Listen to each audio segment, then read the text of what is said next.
I was through the week. I can wait for it to win the medical league. One time, Saturday, that's my money. I was happy. I'm a different color, that's so new. Now I'm on something different, I see everything different, gotta be shy. So I do a lot of things like that, about to blow a lot of things that I didn't know. Had to know about to watch clean from my head to toe. Stay my shine out, lately. I'm busting down streets from the big leagues. All the operating, I've been trained to study things like I don't have no need for nothing. You will see me right. I give my props to the most high. The things that good smooth and high. One time for the Saturday. That's my mind, baby. I was happy. I was fully out of the week. I can wait for it to win the medic on the weekend. One time for the Saturday. That's my mind, baby. I was happy. I'm a different color, that's so blue. Now I'm on something different, call it blue. You can look me on a Saturday. I'll be done up when I'm racing in my highway. Feel cool for this holiday. I see in the summer, I can see the face. Everything about me, all down there. I'm patiently waiting to see what you do. It's there. Everywhere you go, you should be the wheel, everywhere you go, I got the fruits and the spirit. Every time I break it, my rating, I really feel it. I gotta go. Now I'm resurrected with a brand new love. One time for the Saturday. That's my mind, baby. It's a habit. I'm really out through the week. I can wait for it to win a minute on the weekend. One time for the Saturday. That's my mind, baby. It's a habit. I'm a different color, that's so new. Now I'm on something different, call it new. One time for the Saturday. That's my mind, baby. It's a habit. I'm fully out through the week. I can wait for it to win a minute on the weekend. One time for the Saturday. That's my mind, baby. It's a habit. I'm a different color, that's so new. Now I'm on something different, call it new. Shabbat shalom, Facebook fam. Shabbat shalom, fellow people on YouTube. Shabbat shalom, brother Dave. Today we'd like to welcome each and every one of you to week 15 of the manifestation of the so-called black man, of the so-called African American man. This afternoon we'd like to give Khan Halal, Abba Hayat Bahashem Yeshaya, and his precious reward. For those of you not familiar with the Hebrew, that is all praise to the Most High, in the name of Christ as well as the Holy Spirit. Once again, we'd like to welcome each and every one of you to week 15 of the manifestation of the so-called black man, of the so-called African American man, who is from the tribe of Judah, from the nation of Israel.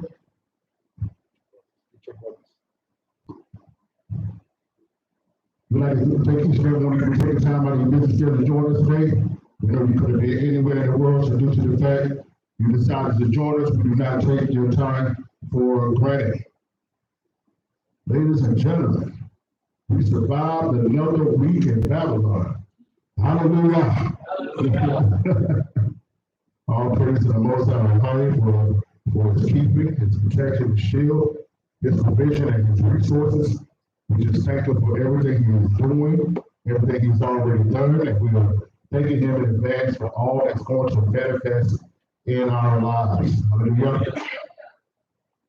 Really excited about today. Last week, we had a very encouraging word. The Most High is staying in that vein of encouragement as we go through this madness. You know, choose my words carefully and make sure our videos remain. And as the things happen, so we want to make sure that we continue to put the things out here, but Lord help us. Lord help us. I wanted to come with a whole lot of stuff today, but can't do that today. Can't do that publicly. So we just thank the Most High. But let's go straight into the Hebrew Credo, which will be found in Deuteronomy 6 chapter verse 4. And then we got to do something. We need to take care of some business before we get into today's lesson.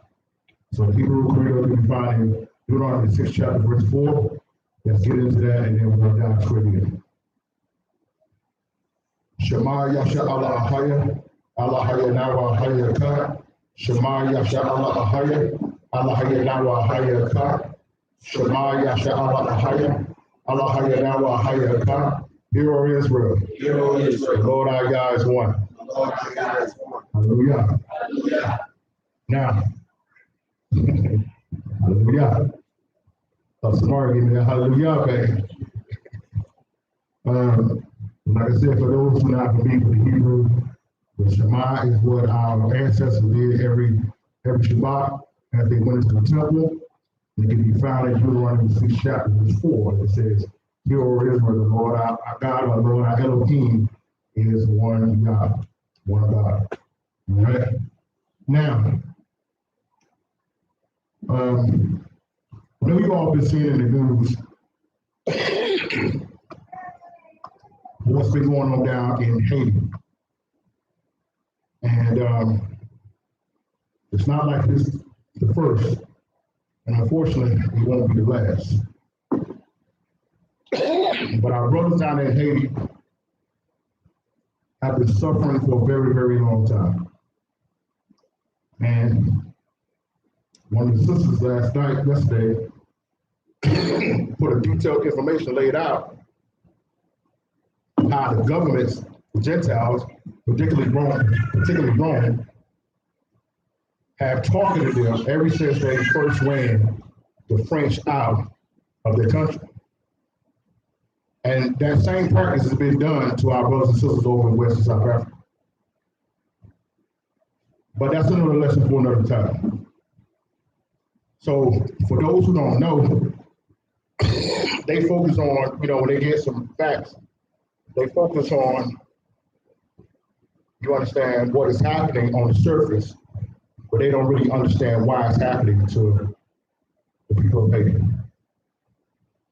You understand? And not knowing this is the reason why most people overlook it. They just think that it's some, I guess what you would call bad luck. Madness. So I want to go into it right quick about what is happening, why it's happening. And then I'm going to show you in the testaments of the patriarchs what our father Judah told us that we're supposed to do for the so-called Haitians is concerned. For those who don't know, the so-called Haitians, the people of southern Louisiana that they call, what they call because they voted like French or something, Creole. These brothers are from the tribe of Levi for the nation of Israel. These are the former priests of the Most High. So I want to show you biblically quickly why they are going through what they're going through. And then I'm going to show you in the Testament of Judah what our father told us, specifically the tribe of Judah, what we're supposed to be doing for the Haitians, for our brothers and priests are concerned. So let's go to Malachi, the 2nd chapter. I want to show you why we're saying what's happening. Because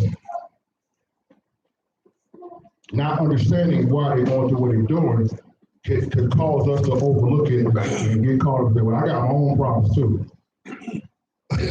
We need to explain to you so you can see biblically why this is happening to those people. Malachi, the 2nd chapter. I think let's start at verse 1. And now, O ye priests, this commandment is for you. If you will not hear, and if you will not lay it to heart to give glory unto my name. Now, what is his name, Benedict? All right, let's go. Saith the Most High of Hosts, I will even send a curse upon you. He said, I'm doing what? I will even send a curse upon you. Go ahead. And I will curse your blessings. I will curse your blessings. Yeah, I have cursed them already, because you do not lay it to heart. So the Most High said, listen, he told the priest, he said, listen, if you don't do right by the charges I've given you, I'm going to curse you. Now, they was already up under the curses of Deuteronomy 28. The curses of falling. And why I really need to, if time was permitted today, I would have did a detailed lesson on the tribe of Levi. But we don't got time for that today, so I want to give it to you quick because I want to issue a charge for what we need to be doing going forward as far as our brothers is concerned. Brothers and sisters is concerned. Verse 3. Behold, I will corrupt your seed. He said, what? I will corrupt your seed. I will corrupt your seed and spread dung among your faces, even the dung of your solemn feast, and one shall take you away with it. Y'all see that? See, ladies and gentlemen, see, this is the reason why our people have suffered so long. It's because they don't understand who was the one doing the destroying. Everybody's looking at the so-called white. Oh, it's the so-called white man. Oh, it's the government. It's white supremacy. It's racism. Read it again. Verse 3.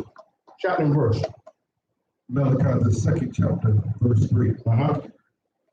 Behold, I will corrupt your seed. I will spread dung among your faces, right? Even the dung of your solemn feasts, and one shall take you away with it.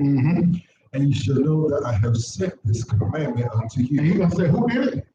And you shall know that I have sent this commandment unto you, right? That my servant might be with you, that might be with you, Levi. That my covenant might be with you, with Levi, saith the Most High of Hosts. My covenant was with him of life and peace. Right. I gave them to him for the fear wherewith he feared me. Right. Was afraid before my name. Right. The law of truth was in his mouth. Right. And iniquity was not found in his lips. He walked with me in peace and equity, and did turn many away from iniquity. So initially, Levi was doing what he was supposed to do. He was the priest. He was the reason why the 12 tribes did what they were supposed to do. They were the teachers. It was the one that was bringing it out. They were doing the worship. They were doing the sacrifices. It turned many away from iniquity. But watch this, verse 7. For the priesthood should keep knowledge, right? And they should seek the law in his mouth. They should do what? Seek the law in his mouth. Now, do you know what the predominant religion in Haiti is right now? Catholicism. What does that tell you?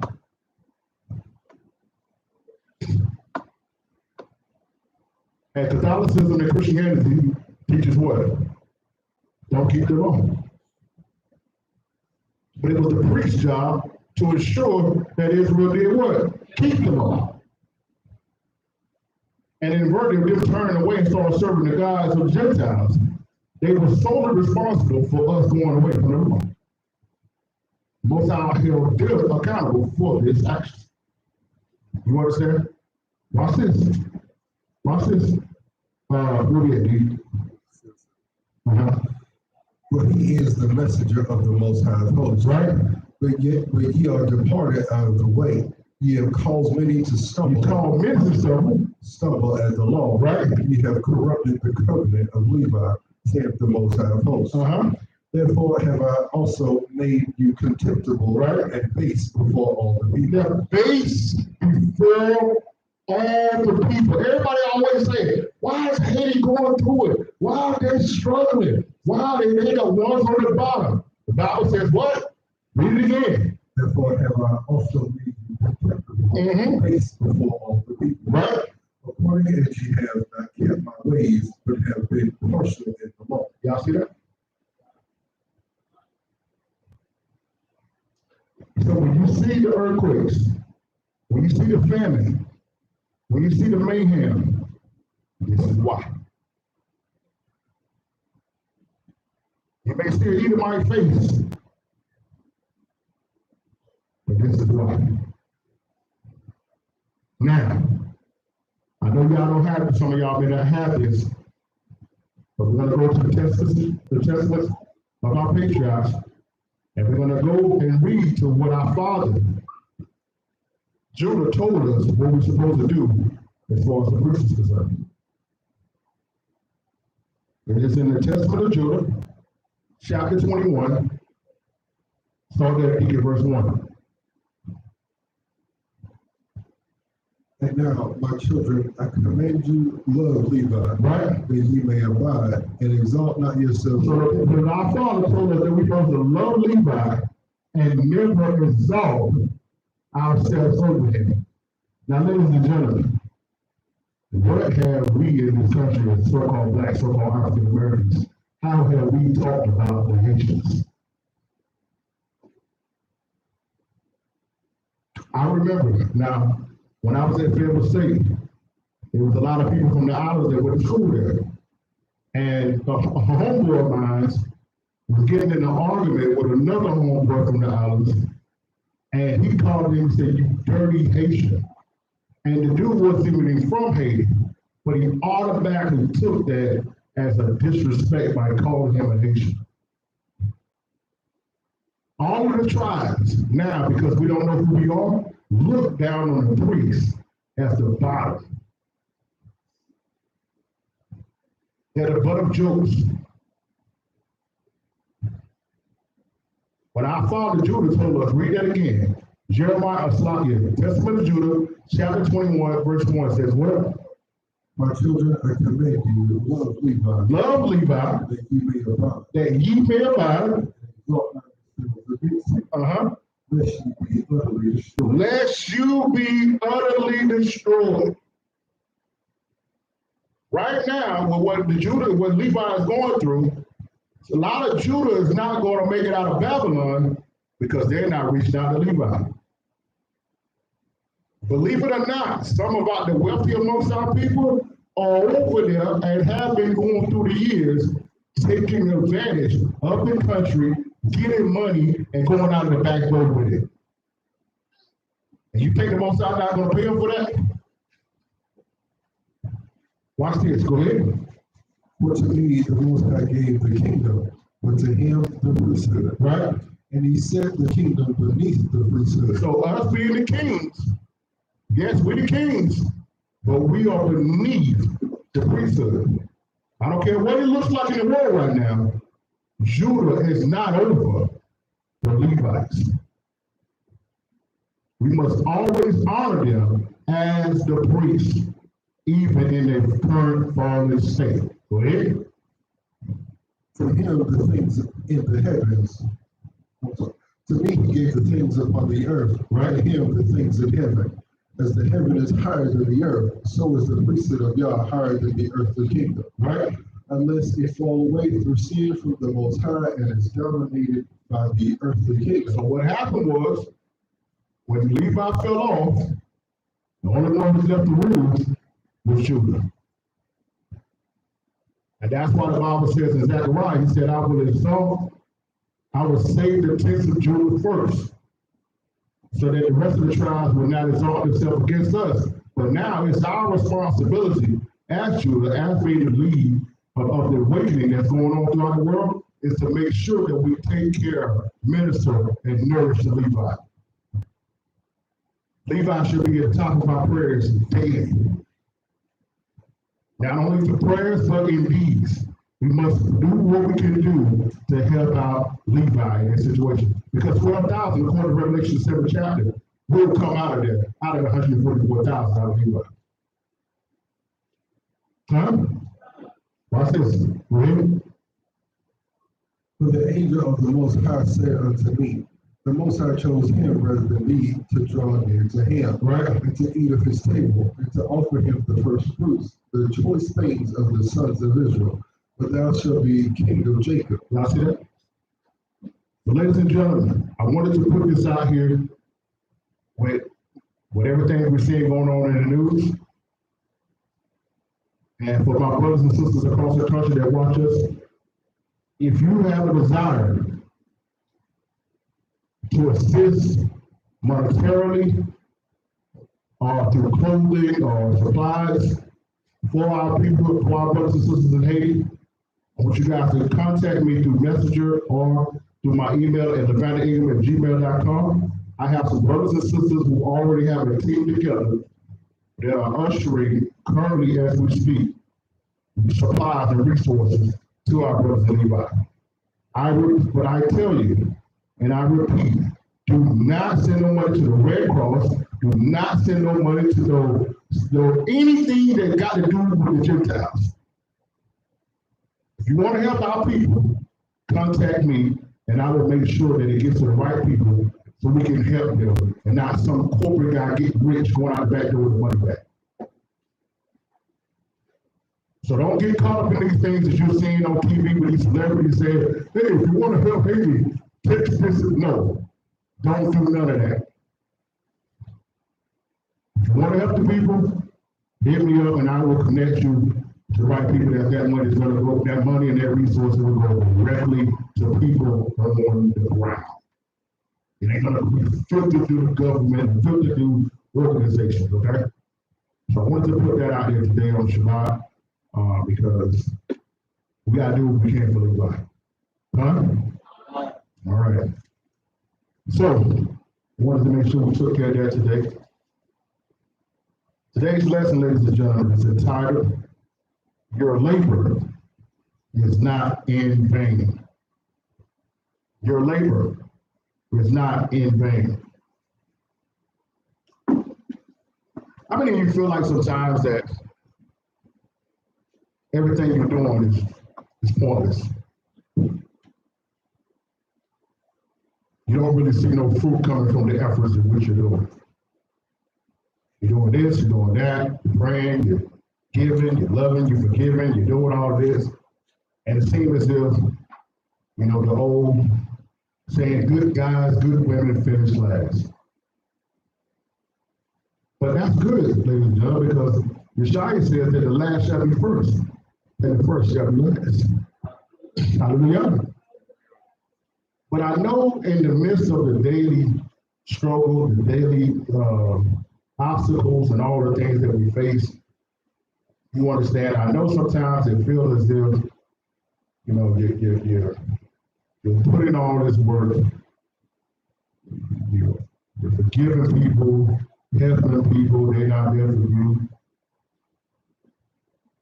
You're walking away from sins and things that you used to do, and you don't seem like you're ever reaping the benefits of it.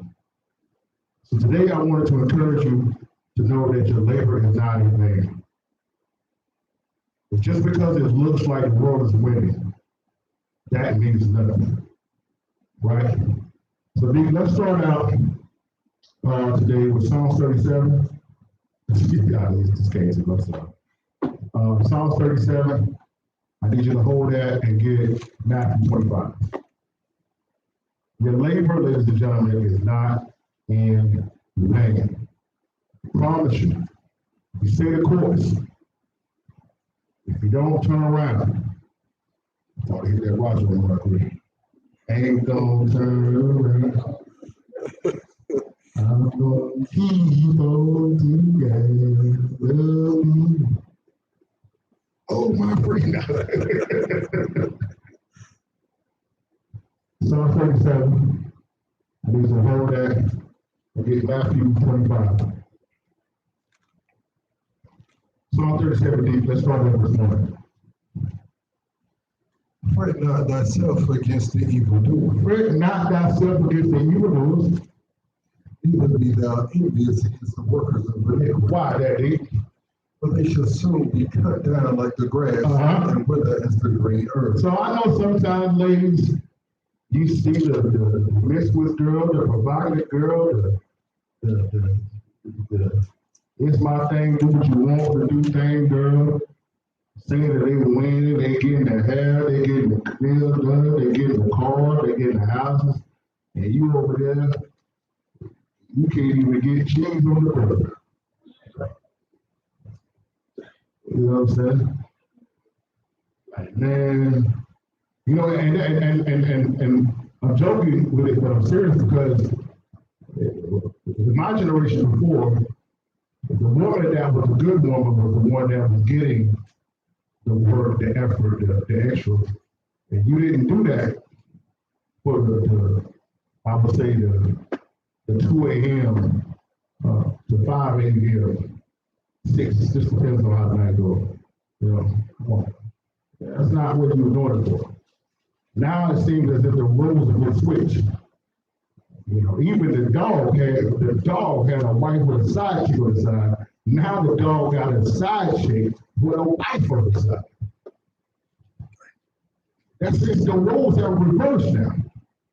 And you understand, I remember my homegirl, one of my good friends in school.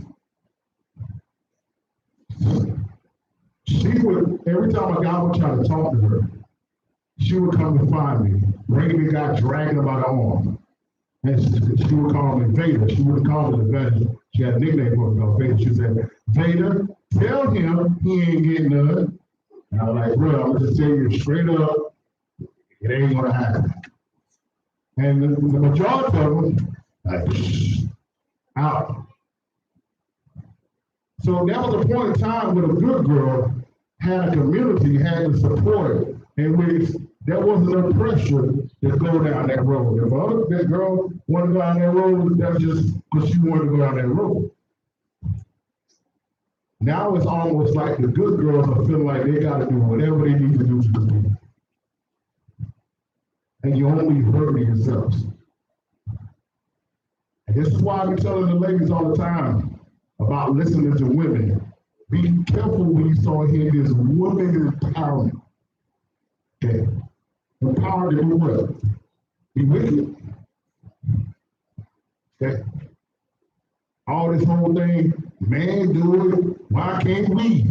That doesn't make any sense to me. I'm gonna be done as a man and go to hell. So you as a woman have a right to do it too? That's foolishness. But this is the talk of the world right now. Men, they're out there working, honest jobs. It seems like the dope boy, seems like the no good guy. I'm telling you, the no good guy, I'm telling you, it seems as if one point right now that the weaker you are, the better you get treated. These girls out here buying guys brand new PlayStations, Jordans, clothes, giving them their money when they get their income check. And these guys are doing nothing. But you'll mess around and be like, baby, I left my wallet in the crib. Could you loan me $5? You ain't worth nothing. You got a social media post about you. You broke. You're pitiful. So it's like now that even the guys are feeling a need to go and compete with another guy. And there's no, it seems like there's no benefit, seemingly, for being righteous anymore. Because everybody that's winning, quote unquote winning, are doing contrary to what the Bible is saying. But read it again. Psalm 37 verse 1 says what? Fret not thyself because of the evildoer, neither be thou envious against the workers of iniquity. Right? But they shall soon be cut down like the grass. They're going to be cut down like the grass. Go ahead. And wither as the green herb. Verse 3. Trust in the Most High. Now trust in the science. Trust in the Most High. Trust in the prophet Fauci. Trust in the Most High. Trust in the CDC. Trust in the Most High. Trust in Biden. Trust in the Most High. Nah, trust in Kamala. Trust in the Most High. Trust in the Most High. Go ahead. And do what? Now do what you feel. Do however you do your personal truth. And do good. Because I dwell in the land, and verily thou shalt be fed. You see that? Don't worry about everybody else and what they're doing. You do what most I say, you do what I say, and I'm gonna make sure you're taken care of. But look what he said in verse 4. Delight thyself also in the Most High. This is the problem. Because some of you are doing what the Bible says, but you don't want to do.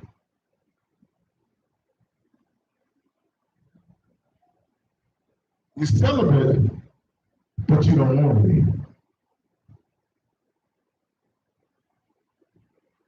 You ain't talking back no more, but you want to say something. See, it's a difference, ladies and gentlemen, when you're doing right because you're only worried about the consequence of doing wrong, versus doing right because it's right. That's two different things. So a lot of people, when they come into this truth and start saying, I can't do this, I can't do this, man, Let me go back to old man. I was doing this, I was doing that, I was doing this, I was doing that. Then I gave my life to do it. Sad now. Because now, as far as he is concerned, and people that think like them, the joy of life has been sucked out of them. And now there's no more about me. Listen, I don't know about nobody else, but I have been no more happy than I am in this truth. Hallelujah. Not having to worry, knowing that I'm straight with the Most High, I can see it and hear the promises, and I don't got to hope. I don't got to play the grace card anymore. I say, do this, and this happens. Good. Cool. What else better could we be doing right now? But many of us don't see it that way. Some of you are that way with your spouse.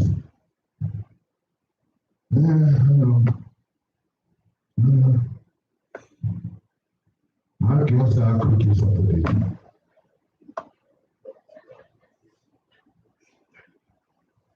Oh, okay.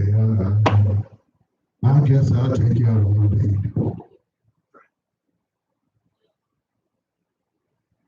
Some of you that way with your children. Okay. You want to go dang. Sure is hot out there. Some of you that way with your parents. You're that way with your friends, people that's been there that support you. And don't get me started with how some of you are that way with the elders. Oh God, here you go again.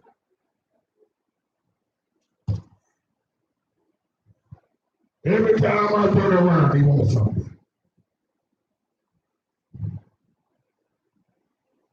And you understand when you have this mindset towards people, it's hopefully going to reflect back to your mindset with the Most High. Because the Bible says in 1 John 4, it said, if you hate thy brother, what you see, how can you say you love the Most High, which you never see?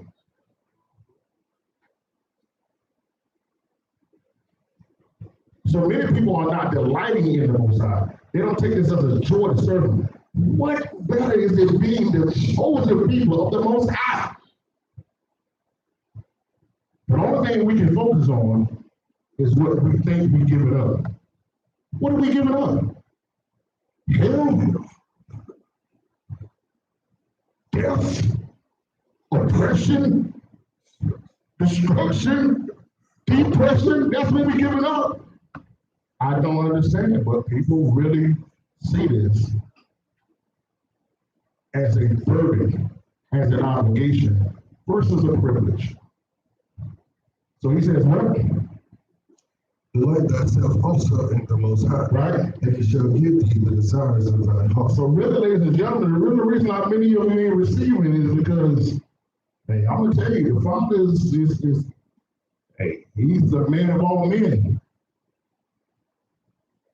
And He's not gonna be doing anything for somebody who only doing for Him just to get something.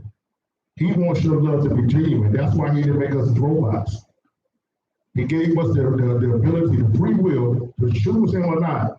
And if you don't choose Him in the manner that He says, it's like, hey, it's okay. In the latter days, you shall remember this. What's up? Commit thy ways unto the Most High. He said what? Commit thy ways unto the Most High. Right? Trust also in Him, Right? and He shall bring it to pass. And He will bring it to pass. Ladies and gentlemen, your labor is not in vain. Let's go to Matthew 25.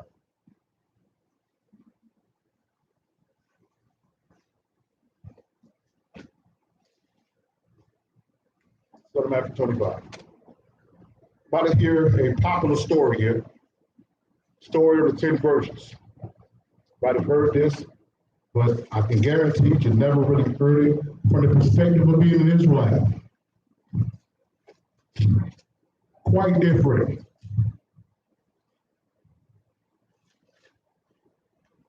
Matthew 25. Let's start there, verse 1. Then shall the kingdom of heaven be likened unto 10 virgins, which took their lamps and went forth to meet the bridegroom. Now, notice what are we talking about here, ladies and gentlemen? We're talking about the kingdom. Who was the kingdom made for? So right there, that whole putting Christian in there, you just go ahead and X that out. They put spiritual Christian in there, you can X that out. Spiritual Israelite, all that, just X that out. All that in your mind, everybody, all of us, not so love the world, X that out. Who was the kingdom given to? Right. Keep on. And 5 of them were wise. 5 of them were wise. And 5 were foolish. They that were foolish took their lamps and took no oil with them. But the wise took oil in their vessels with their lamps. Now, let's look at this. How do we break this thing down as far as most of our people concerned? What do we say? Jacob, Israel, remnant. So we can attest to this, that the wise has to come from who? The remnant. But that other 5 foolish can come from Jacob or it could come from Israel. Because Jacob has been given all the gifts, all the talents, all the opportunities, just like someone in the truth is, but they either unaware of it, that they're chosen, or they have rejected that they're chosen. Right? So everybody's been given a lamp. Israel knows, okay, I'm chosen. I'm the people. This is it. But Israel still is dealing with the world, still dealing with complications, still dealing with issues. The last days, Israel feel like he can take over. Only the remnant is walking in true love, walking in true holiness. Me bowed to Hamashiach. Watch this. Verse 6, verse 5. While the bridegroom tarried, now, who is the bridegroom? Do anybody know who the bridegroom is? Yeshua. Who is the bride? Israel. But now in Christianity, who did they say the bride was? Church. Everybody always say, when the pastor come to me and say, oh, it's the church. Chapter and verse. And then I ask the next question is, who did he start the church with?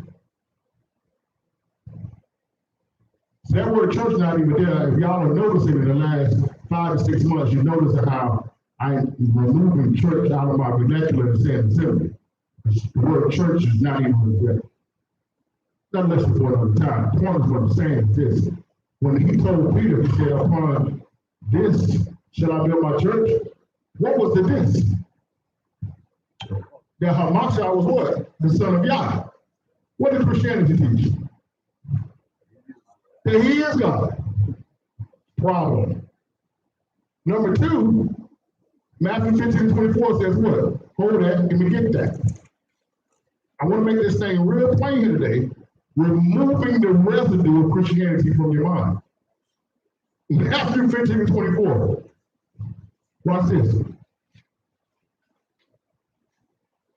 And he answered and said, I am not sent but unto the lost sheep of the house of Israel. Oh man, I'm sent to everybody. I am not sent but unto the lost sheep of the house of Israel. That's him saying that. That's why I get confused when they try to say, oh, that's just your opinion. That's in red.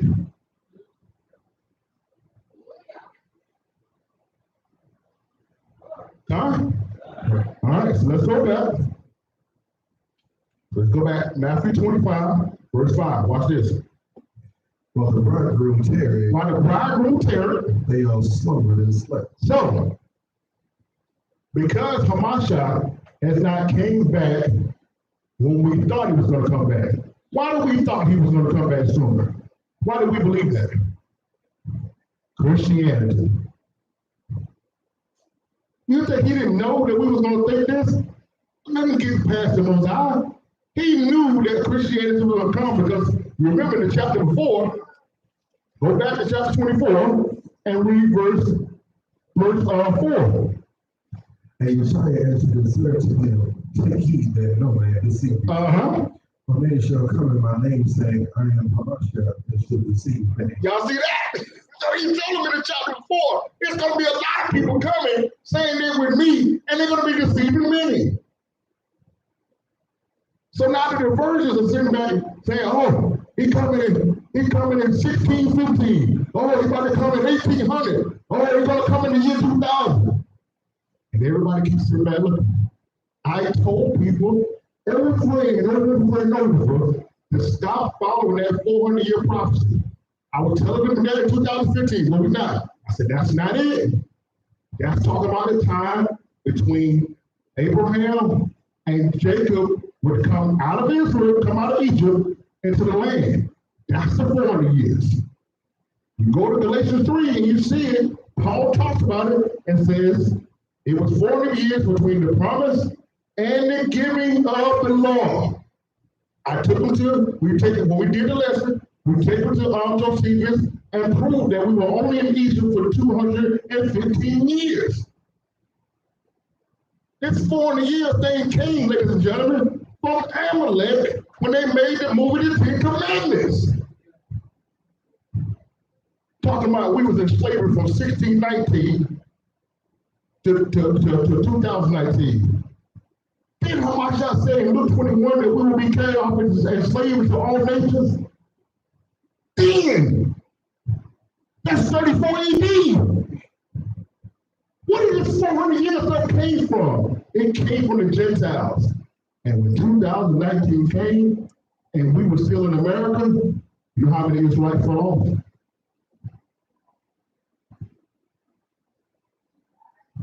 Me and Deep talked that for 3 years, trying to warn people. That's not it. That's not it. That's not it.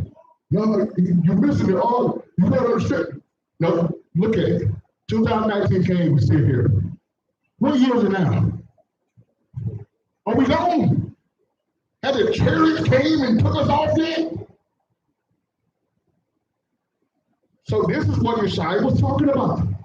All this false doctrine coming out there, people thinking that he's supposed to come. Read it again. Matthew 25, verse 5.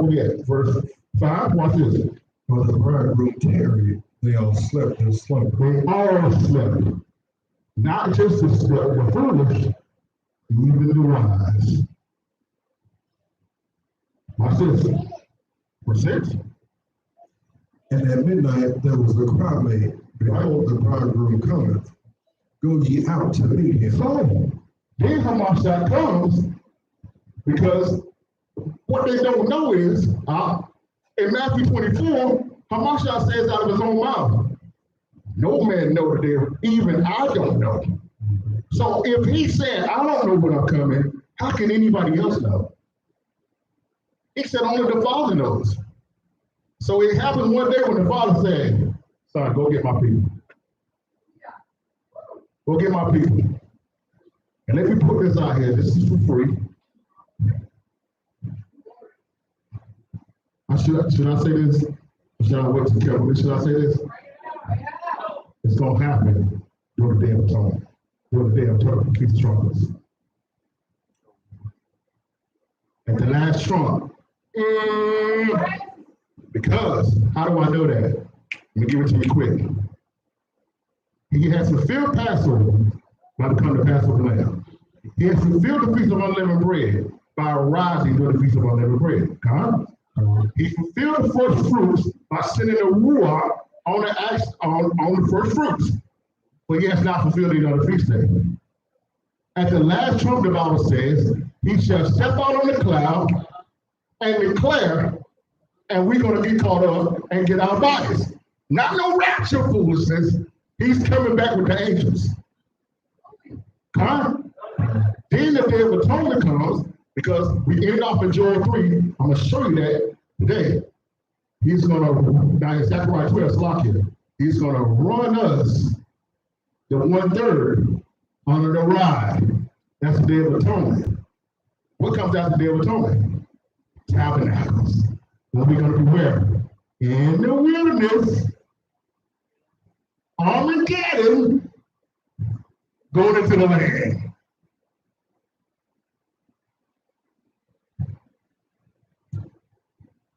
Y'all see that? Watch this. So when he comes, at 6, verse 6, we got, And at midnight there was a cry made, Behold, the bridegroom cometh, go ye out to meet him. Then all those virgins arose and trimmed their lamps. So now we saw the trim of lamps. But look at what happened. Look at what happened to Jacob and Israel. Verse 7, so like verse 8. And the foolish said unto the wise, Give us your oil, for our lamps are gone out. Because they was out there being taught, you don't got to keep the law, you don't got to keep the Sabbath, you don't got to keep the feast days. They out there thinking grace gonna get them into the building.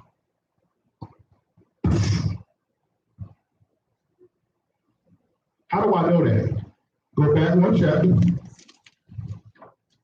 Matthew 24.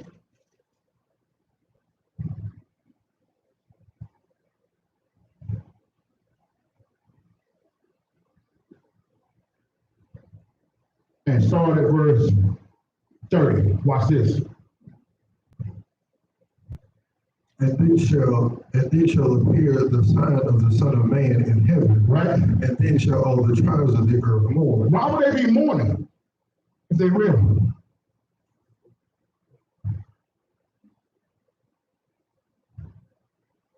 Nobody mourns when you're in Zion. What else?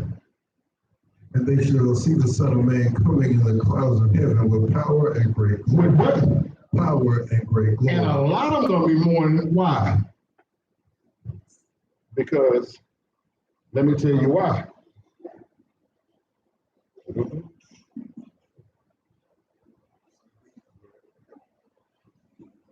One moment. Let me tell you why a lot of them gonna be mourning.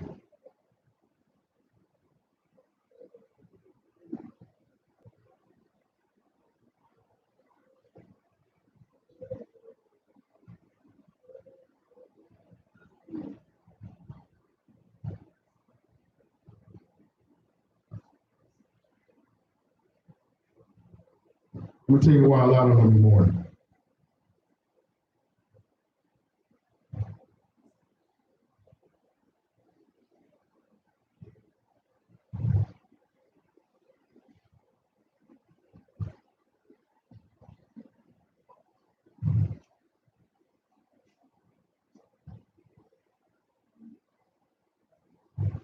This is essentially why a lot of them be mourning.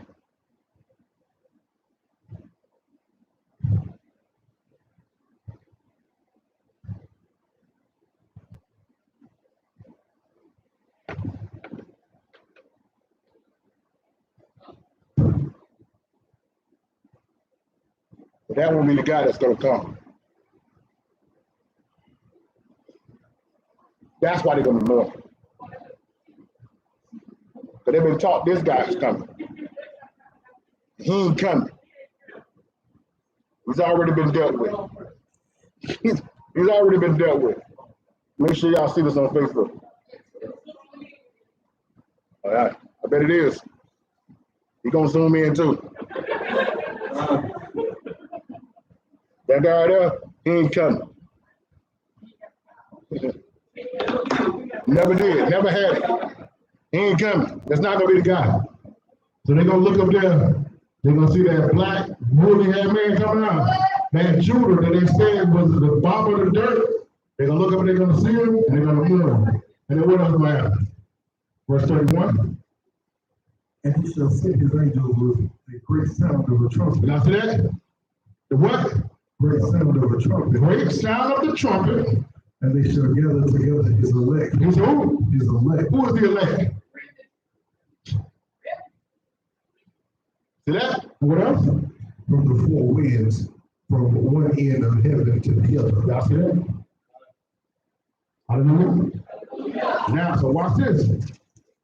So now, back in Matthew 25, look at what the foolish say, verse 8. Watch what the foolish say. And the foolish said unto the wise, give us your oil, for our lamps are gone out. Now they, all the time we've been telling them. Been laughed at, ridiculed. You don't know this, you don't know that, you crazy. Now let me get your oil. You know what the oil represents, right? The anointing. Now you want it. But look at what happens. Verse 8, verse 9. But the wise answered, saying, not so. Not so. Lest there be not enough for us and you. Right. But go ye rather to them that sell and buy for yourself. You know, you went over there at the Christian church, you had to buy the healing. That's an income unless you had the money. Go over there and sell it. Go see what Sergeant B got for you. Go see what Allah got for you. What Buddha got for you. Watch this. What do you say?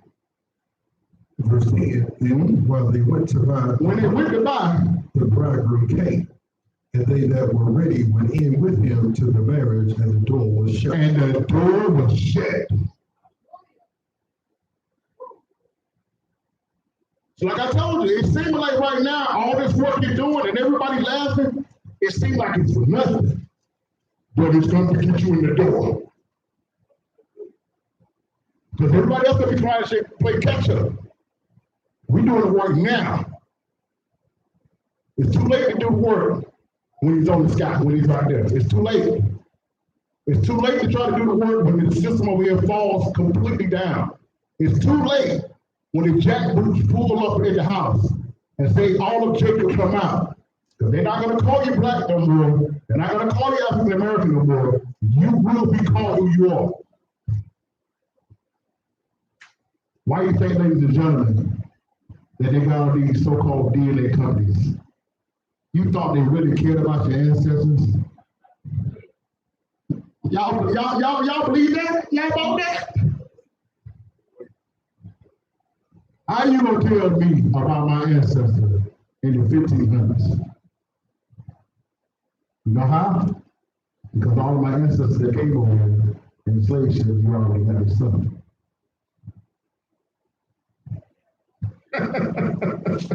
That's what it's saying. Gasaholics, man. You think I'm gonna send you my stuff? You know. I don't need you to do I don't need your DNA test. You know what my DNA test is? Deuteronomy 28. Watch this. So now the door shut. Verse 11.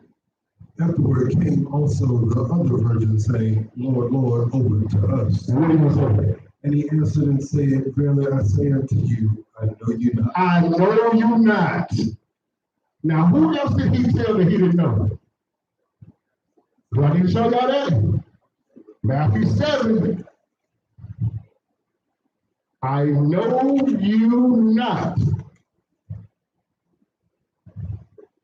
So for my Christian brothers and sisters that may be watching this, you better take heed to what that says the Most High.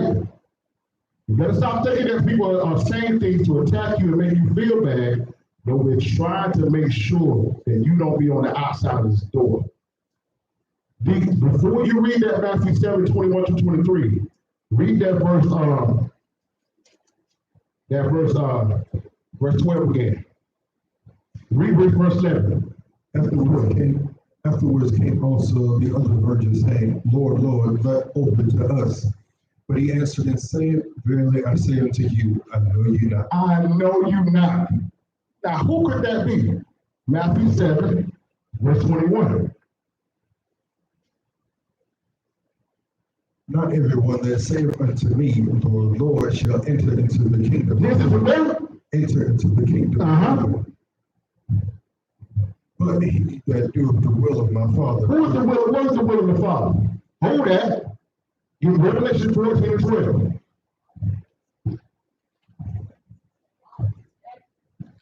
Watch this. Shouts out to Sound Council. Revelation 14 and 12. Here's the patience of the saints. Here's the what? The patience of the saints. Right? Here they that keep the commandments. That do what?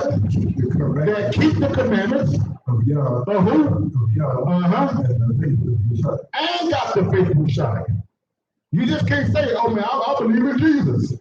Nah, fam. Nah, B. That's not the way it goes.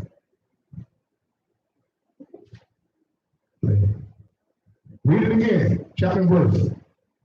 Revelations 14 and 20. Bring it out. Here is the patience of the saints. This is why we have patience. This is why we in peace. Go ahead. Here they that keep the commandments. That do what? Keep the commandments. That keep the commandments And the faith of Yeshua. and have the faith of Yeshua. We ain't just going around and saying, I believe it, he died and he rose. No, we're proving it by keeping the law. Huh? Now, so let's go back to Matthew 7. Watch this. Yo, Slavery went on a whole nother level today. I might got a 5-hour in me today, boy. Let's get it. Let's go. Matthew 7:21. Not everyone that saith unto me, Lord, Lord, shall enter into the kingdom of heaven. Right? But he that doeth the will of my Father, which is in heaven. These are the only ones that gonna go to the kingdom. But verse 22, what are they saying? Many will say to me in that day, Lord, Lord, have we not prophesied in thy name? So they're gonna be standing outside that same door and say, yo, Yeshua, I was prophesying. I pastored for 30 years. Go ahead. In thy name have cast out devils, Uh-huh. and in thy name done many wonderful works. These are the things that people deem as knowing the Most High. But what they don't understand, ladies and gentlemen, the Bible says that a man shall be known by what? His fruit. No matter what miracles or things that we do, the power's in the name. The power's not in the person. That's what people get it twisted. So you can have a guy be in a church and say some things and do some things. You go, oh, he got to be a man of God. No, he just talking about it. I can take you in Acts to show you where a known sorcerer was doing the same thing, and Paul approached him and said, hey, buddy, who you think you is? And cast that demon out of him and took that thing. Don't you ever mention his name again. Because the power was in the name. There's a lot of wicked men and women out here that got the world twisted because of things that they are doing. But it's only because of the name. So they're going to be standing outside that door saying, what did? Many will say unto me in that day, Lord, Lord, have we not prophesied in thy name? Mm-hmm. And in thy name have cast out devils. Right. In thy name done many wonderful works. And what is he going to say to them? And then will I profess unto them, I never knew you. I never knew you. I never knew you.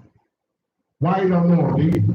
Depart from me, ye that work iniquity. Ye that break my Father's law. Grace ain't give you a no door. It ain't give you a no gate. It might get you in the pearly gates, but it won't get you to the 12 gates of Israel.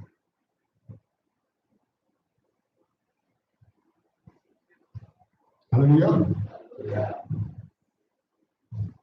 Your labor is not in vain. Now, let's go to Revelation 3. I need you to hold that and get 1 Corinthians 15.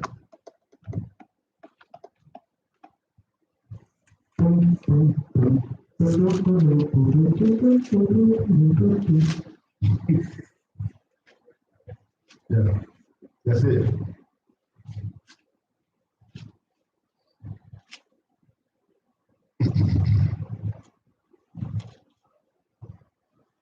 Revelation 3. I need you to hold that and get 1 Corinthians 15.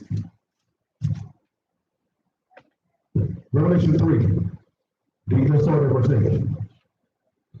I know thy works. Uh-huh.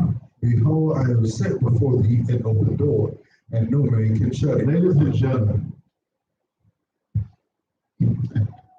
listen, stop giving these Gentiles more power than they deserve. Okay? Yeshua said, what did I have set before thee an open door, I set before thee an open door, and no man can shut it. and no man can shut it. When he closed the door, no man can open it. When he opened the door, no man can shut it.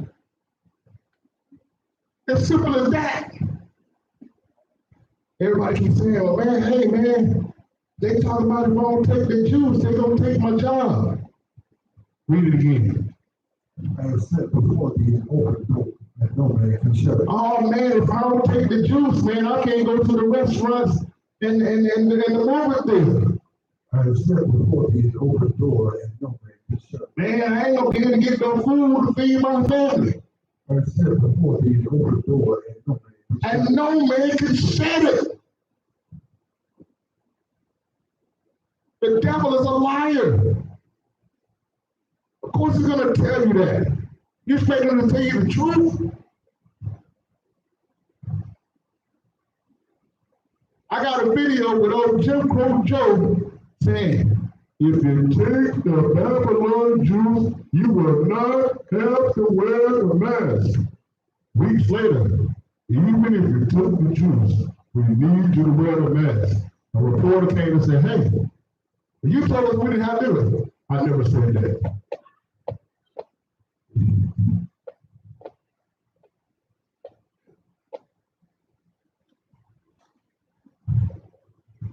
Read an article this week where the prime minister, the prime minister for that little desert over there in what they call the Middle East, what they currently call Israel, but that ain't Israel.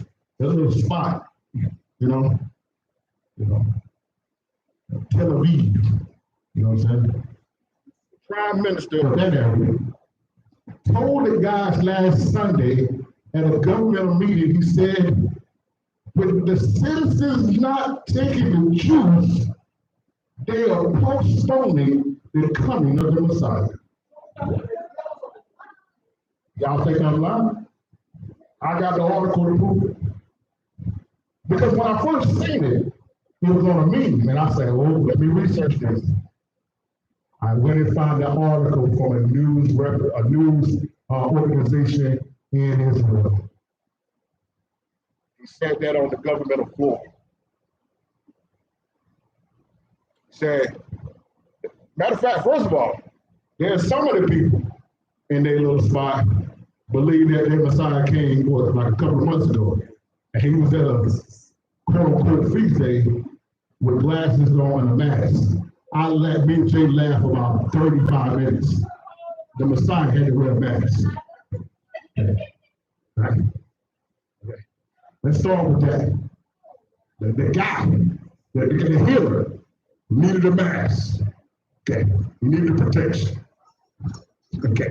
All power, right? But he needed some protection. You know. Let's start with that. But the rest of the country who say, no, that's not the guy. There's another one coming. He said, hey, we don't go ahead and get these numbers down and take this juice. We're going to postpone the Messiah coming. He's thinking the back of his car too. He said, I ain't coming. I ain't coming back from Israel unless you got your juice on. Yeah. See, you got to get the hidden scriptures of Matthew 25. The reason why he told them they didn't know him because at the door they had it gone. That's what it was. And they believe in these devils. It's like a smack in the face. And then the Christian pastors are going to the Bible and going to Romans 13 and saying, hey, yeah, we got to follow the government. That might be yours, but it ain't mine. First of all, that one Paul was talking about in the first place. You think that Crime Bill Joe is a minister of God? He might be of yours, but he ain't of the Yah of Abraham, Isaac, and Jacob. Okay? He don't work for Ahia. Ahia got something sweet coming for that guy. Well, his own team got something coming sweet for him before Ahia. So that's not listen for no time. Let's keep going. Where we at? Revelation 3 and 8, let's start that. Let's go. Another word. Behold, I have set before thee an open door, and no man can shut it. Right? But thou hast a little strength, Right? and hast kept my word, and hast not denied my name. They have not denied my name. He said, I know you've been going through a lot and you got a little strength. And that little strength that you got, you kept my word, even though it was unpopular, even though you didn't have a lot of support, even though you had to stand on your own, and you have not denied my name. What's that? Behold, I will make them of the synagogue of Satan. That's the same guys that we just talked about. The synagogues of Satan, they say what? Which say they are Jews and are not. And are not. But do lie. But what? Do lie. Behold, I will make them to come and worship before thy feet, and to know that I have loved thee. Why y'all, that's why I don't understand. Why are our people worried about those guys? Before they get the sword to the chest. Okay. They don't get the sword to the chest. They gotta worship us. And know that he loved us and not them. Do I need to go to the rest of Romans? Do I need to go to the rest of Malachi? Well, I'm not even gonna go to it. He's gonna go exactly what I'm talking about. Romans 9. I think it's about 13. Hey man, everybody said they believe the Bible. Let's read the Bible.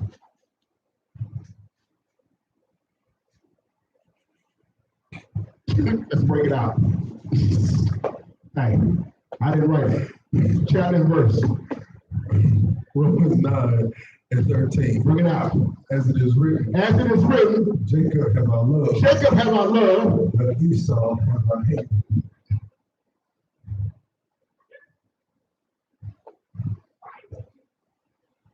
Verse 14. What shall we say then? What shall we say then? Is that unrighteousness of Yah? Yah forbid. Yah forbid.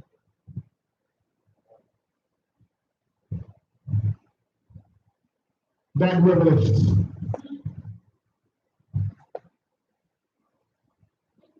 Don't be mad at me, man. I ain't right.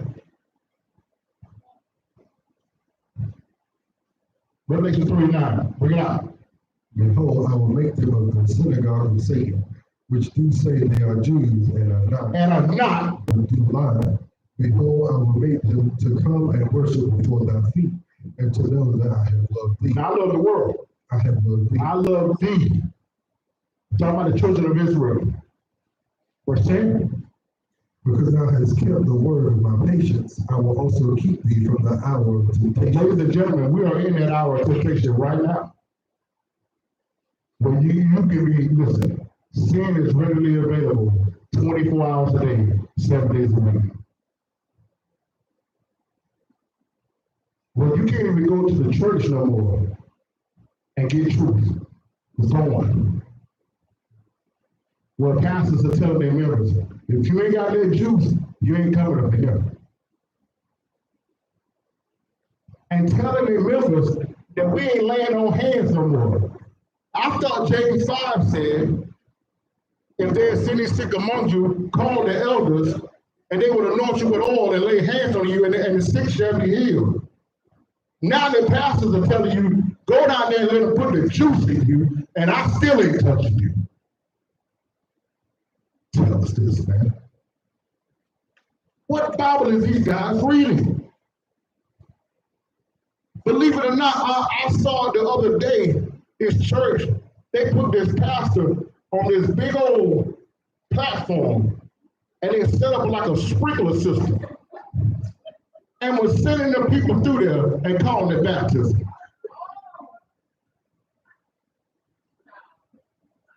My hand to the Most High.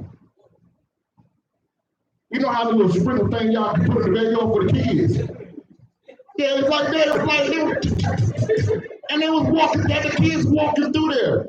Talking about that was baptism. And he was way up here with a mask on, sitting up there. Nobody could come near him.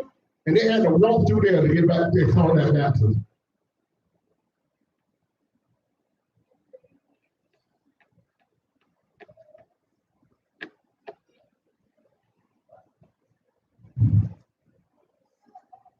This is a day of temptation. Well, this is what the leaders are telling us.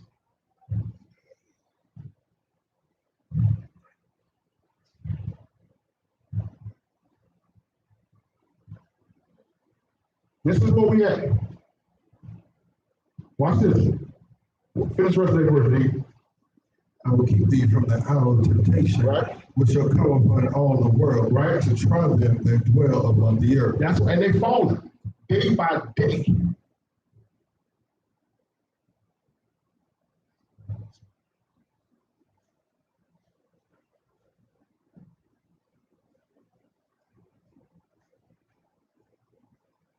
Watch this.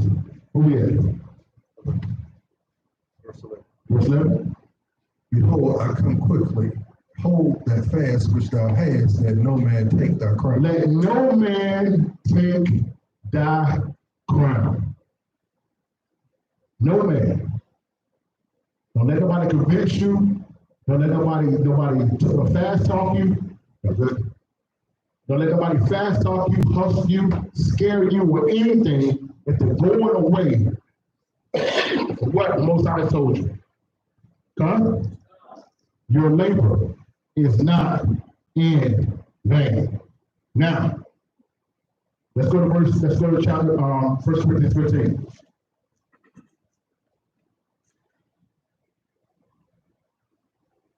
I'm gonna see a verse here that you hear me say pretty much every Tuesday night and every Shabbat.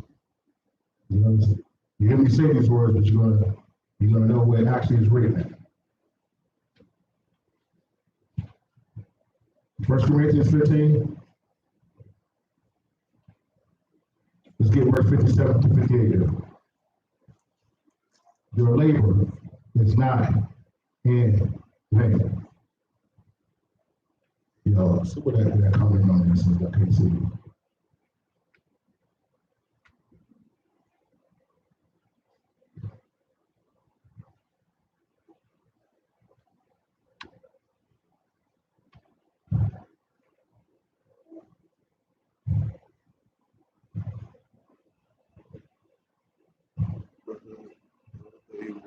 It was in the car wash. That's hilarious. Wow.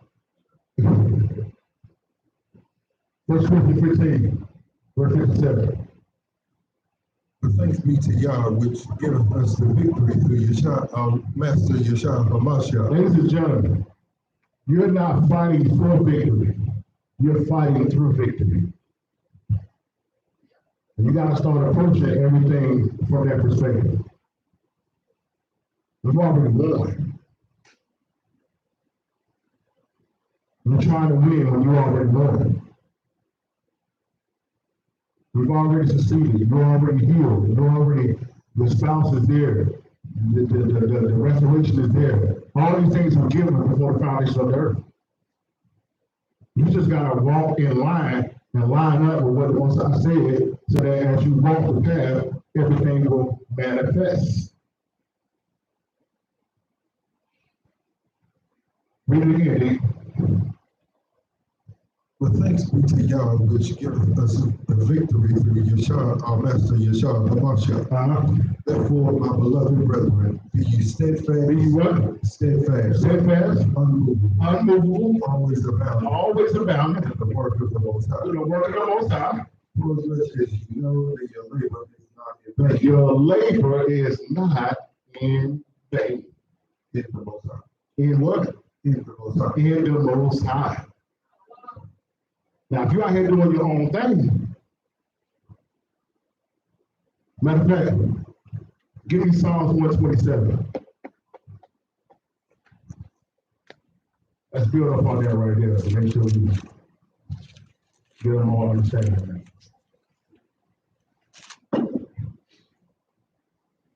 Psalms 127, starting with one. Except the Most High build a house, they that labor, they labor in vain that build it. Y'all see that? Read that again for me. Except the Most High build a house, Except the Most High build a house. they labor in vain that build it. I'm telling you can build whatever you want to build. Marriage, business, ministry. If the Most High is not the architect of it, your labor is in vain. If he's not the one that gave you the blueprint, your labor is in vain. Go ahead. Except the Most High keep the city. Now, except the Most High keep the city, the watchmen wait here it's in vain. These watchmen, these guys is over these spots. You're not tapping into the Most High. I wonder when the last time a prophecy of the what they call Old Testament has went forth in the church. That's the reason why they don't know what's coming. Because they're not reading. They've been told, hey, we don't even have to worry about that. You better be worried about that. I can't tell you when the last time I really just studied anything Paul wrote in a while. I mean, I'll bring it out, but mostly the study and understanding for right now is all prophecies. So to be aware of what's going on and how to respond. Verse 3. Slide verse 2. It is vain for you to rise up early, to sit up late, to eat the bread of sorrows, for so he giveth his beloved sleep. And some of you right now can barely sleep. You get up early in the morning, you stay up all night, mind on all your problems. Read it again for me. It is vain for you to rise up early. To rise up early. To sit up late. To sit up late. To eat the bread of sorrow. To eat the bread of sorrow. Spending all day thinking about everything that has went wrong.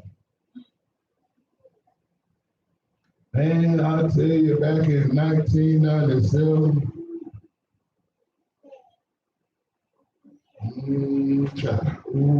child. Back in 2011, child. Listen, you cannot have any hope for the future if your mind is always on the disappointments of yesterday.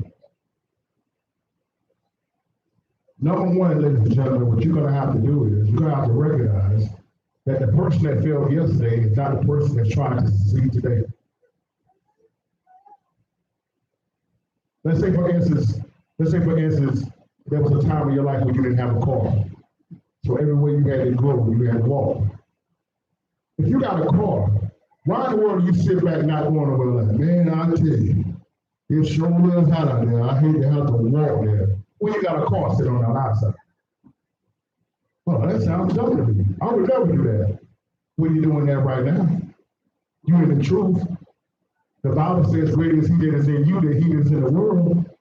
You got new wisdom, you got ruach, but you're still thinking like you was when you was a sinner. You're not the same. You're not going to think the same. You're not going to operate the same, which means you will not have the same results. Now, if you go out and do the same thing, then you will have the same result. Okay? All right. Let's go to Hebrews 3. Jesus, we're in the meat now. Let's get it. Let's go.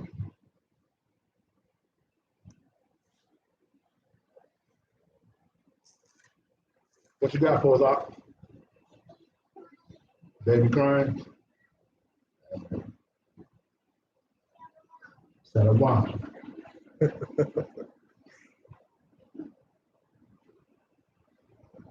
Hebrews 3.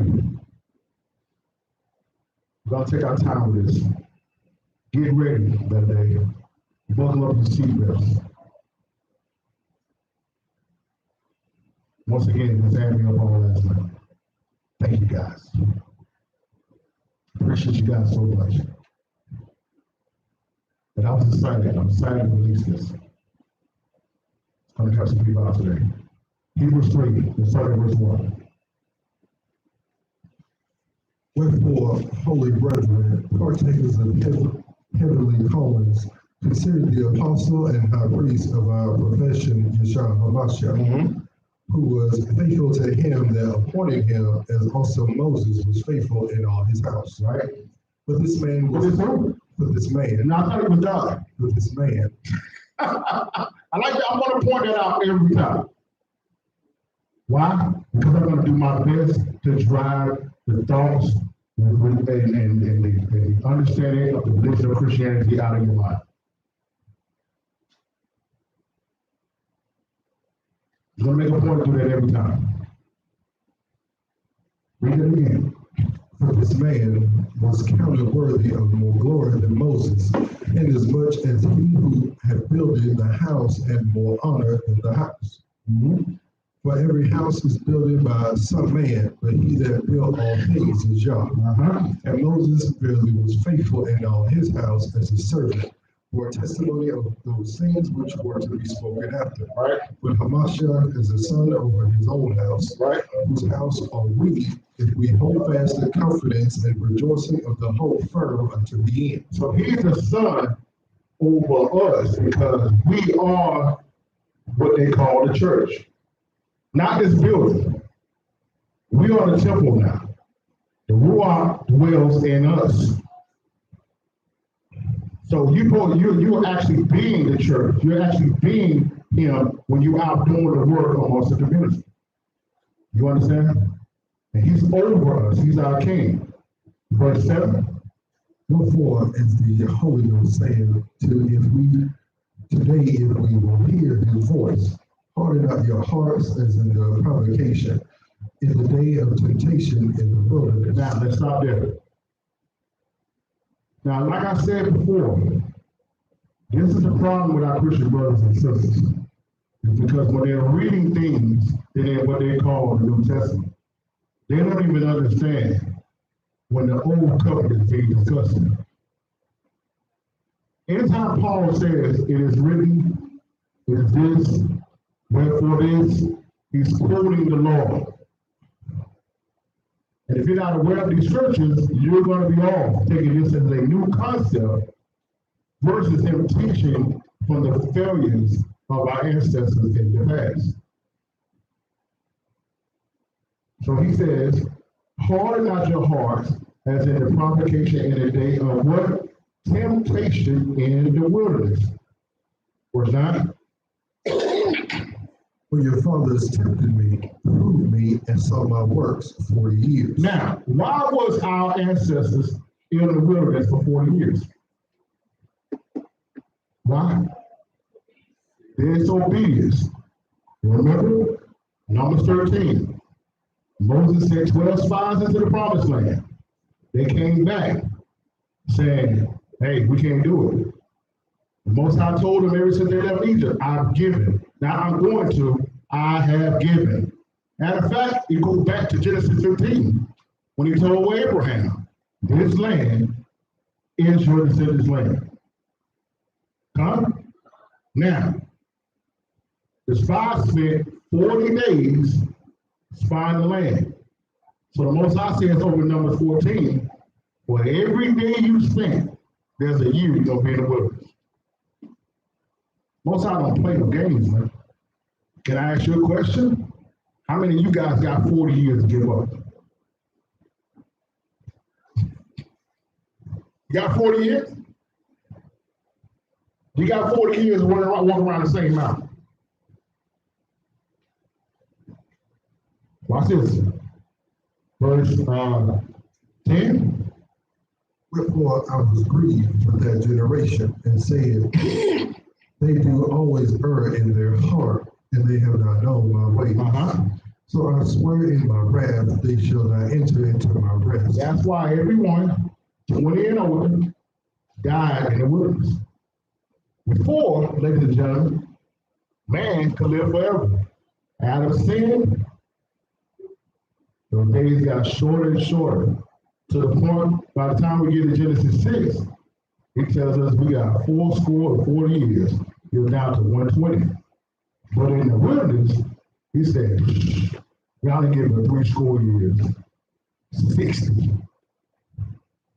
So everybody 20 and over, you're not making it. Unless you was with Joshua and Caleb and said, we believe. Everybody that was on the other side of the line, you're not making it.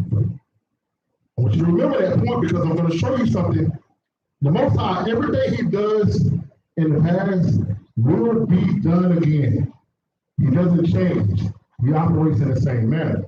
Because people think that God has changed, he's a different God, that's the God old. Because they think that way, they think their end results want to be different. And it's going to go horribly wrong for them. I'm going to show you all this in a minute. So right here you're seeing, he's giving the example that for the ones who didn't believe, they died in the wilderness. Where are we at right now? You know where we at? According to Revelation 11, Sodom and Egypt. Keep that in mind. Watch this. Verse 12. Take heed, brethren, lest there be in any of you an evil heart of unbelief. Whoa. You didn't realize, ladies and gentlemen, that the Most High says when you don't believe, it's because you have an evil heart. You never equated unbelief to righteousness, did you? That's why I be laughing at people like, yeah, we believe God, we believe God. But we trust the sons. That's an oxymoron. Yeah, man, but you gotta use common sense. Chapter and verse.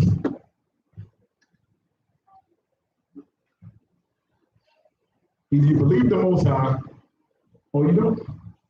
There's no middle ground. The Most High says, an unbelief comes from an evil heart. Because either his law is on it, or it's not. What is one of the ladies? Give me Jeremiah 17, 9. Oh, y'all place there. Let me ask y'all a question. What is one of the things you hear come out of our people's mouth all the time? When you talk about the lifestyle and the things that people do, what do they say all the time? What is that one statement that you hear our people say? When you talk about you dress or you call out the way people are living, their lack of, they say that, but it's another statement that our people make all the time. Y'all know it because y'all done said it before. Everybody done said it. Well, we didn't know no better. God knows my heart. God knows my heart. Jeremiah 17 and 9. The heart is deceitful above all things, and desperately wicked. And desperately wicked. Yes, he knows it. And you know your heart is wicked. He knows all about it. Because when he looks at the heart, if you don't see his law, if you don't see his son's blood, read it again. The heart is deceitful above all things, and desperately wicked. And desperately wicked. Who can know it? The Lord knows my heart. He sure does. He sure does. Let's go back to Hebrews 3. I wanted to show you that precept. Now read that verse 12 again. Take heed, brethren, lest there be in any of you an evil heart of unbelief, and departing from the living God. An evil heart of unbelief that leads you to do what?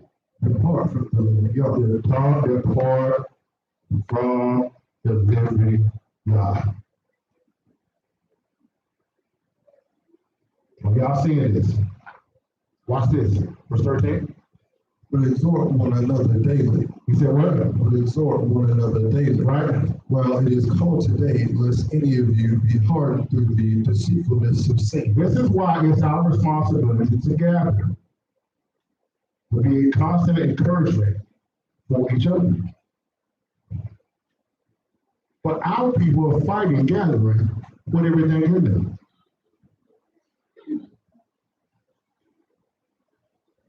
When we come out here on the Shabbats, we leave empowered. We leave strengthened. We leave like it's one. We like, yo. And the thing about the way I love how our family operates is we ain't talking just on the Shabbat, we talking all week long. Constantly encouraging each other, constantly checking in. This is what he's supposed to, this is what we're supposed to do. That's why Paul said exhort each other so that your brother don't get caught out there or your sister don't get caught out there and fall victim to the deceitfulness of sin. Watch this, verse 14. For we are made partakers of Hamashiach, and we hold the beginning of our confidence steadfast until the end. Oh. Paul said, in order to get the fullness of Hamashiach, you got to stay with him to the end. What does Christianity teach? Walk down the aisle, make a prayer, you saved.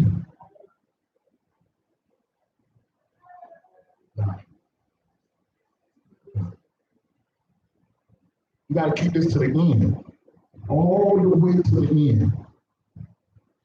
Ladies, how many of you want a husband that's going to love you the first 2 years of marriage?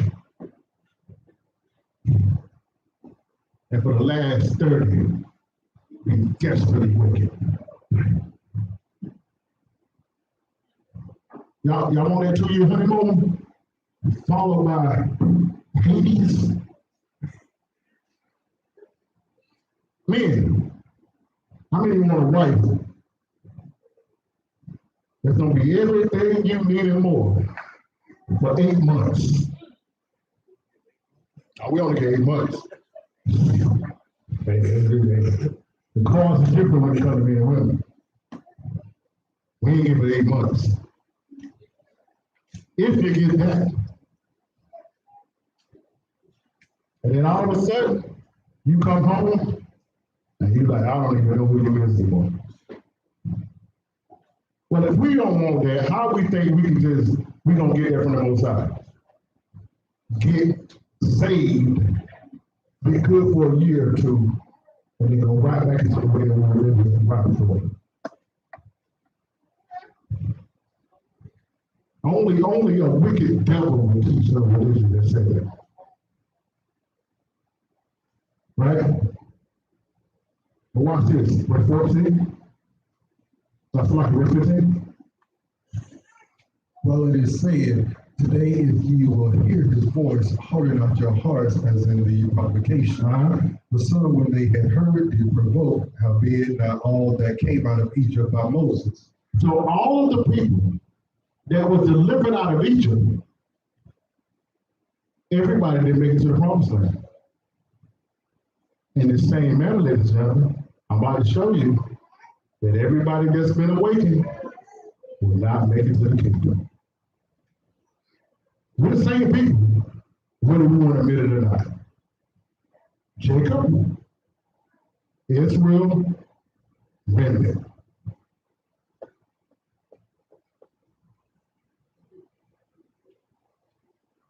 When they made it out of Egypt, everybody talks about the Most High spring, part of the Red Sea, but most people don't read that chapter in its entirety.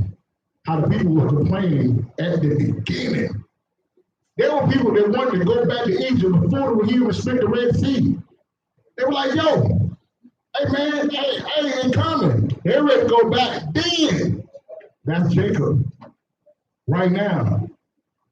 All that's happening in 2020 is the Red Sea.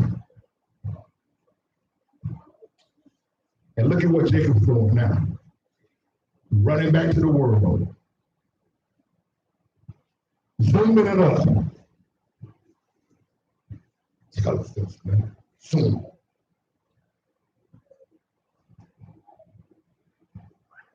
Watch this. Watch this. Verse 17. But with whom was the grief 40 years? Right. Was it not with them that had sinned, whose carcasses fell in the wilderness? Right. And to whom swore he that they should not enter into his rest, but to them that believe not? So, ladies and gentlemen, If you were to ask the average person and say, yo, why didn't the Israelites make it into the promised land? What do you think most people would say? Because they sinned. But notice it's saying here, it wasn't a sin that did it. It was lack of belief. Say that don't make sense. If you believe that breaking the law will send you to the lake of fire, you're not going to break the law. But if you don't believe that, you're going to break the law. So ultimately, it comes down to whether you believe this Bible of how you want to live. Those who believe what it says will do what it says. Those who don't, won't. Now, we know there's a lot of people who have not been taught that. So we're not talking about the people who are ignorant to it. I ain't talking about those who have been presented to and still refuse to do what it says. That's what happened to our people in the wilderness. The Most High came from heaven to the children of Israel, gave them the law, and they sat there at the bottom of their mouth. We're going to do it, Father. By the time he left, by the time he went back over there with the elders, they down at the bottom of that mountain getting popping with the two calves. And I told y'all who the two calves was. We don't need to go there today. And who a lot of our people call them today? The same two calves. And who they got it from? Amalek.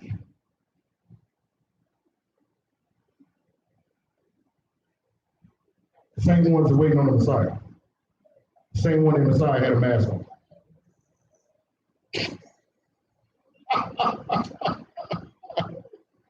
I tell you, the same one that say, hey, if you don't take the juice, he ain't coming back.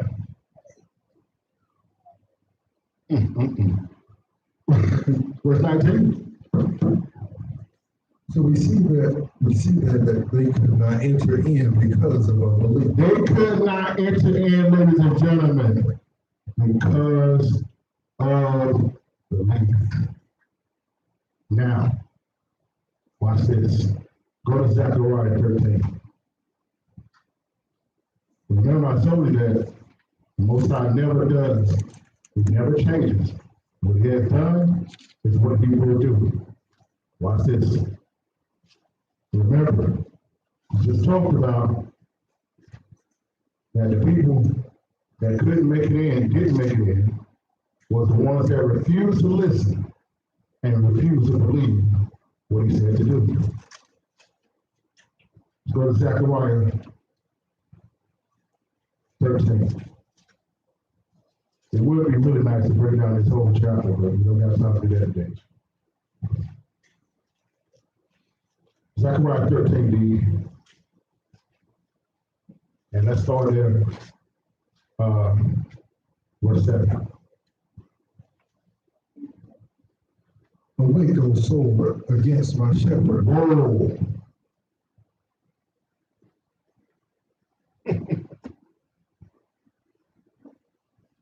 Who are the shepherds, ladies and gentlemen?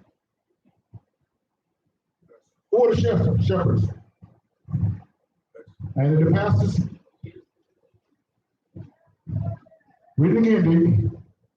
Awake, O soul, against my shepherd, and against the man that is in my pillow, saith the Most High. Right? Of Most High of hosts, smite the shepherd. Smite the shepherd. And the sheep shall be scattered. Y'all see that?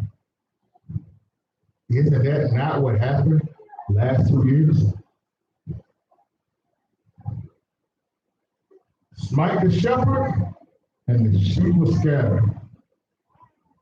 Ladies and gentlemen, I can prove to you beyond a shadow of a doubt that everything we saw happen in this country and in the world, at the end of 2019 and the whole entirety of 2020, because of the awakening of the children of Israel. Because in 2019, when we didn't leave, according to that 400-year prophecy that a lot of Israelites were teaching, the Christian church opened up their ears and wanted to know.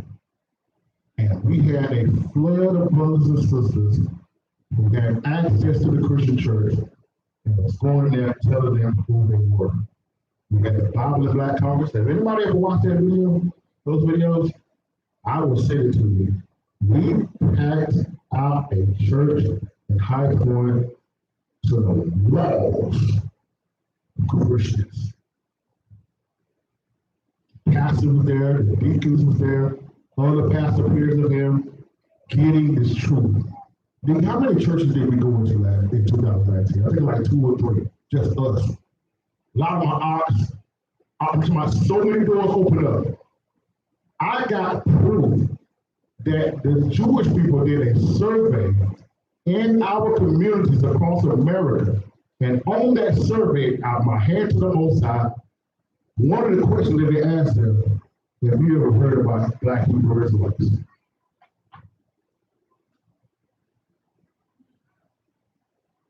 They're afraid. And when they started getting these results back, of all of the people that started saying, I'm identifying as this now,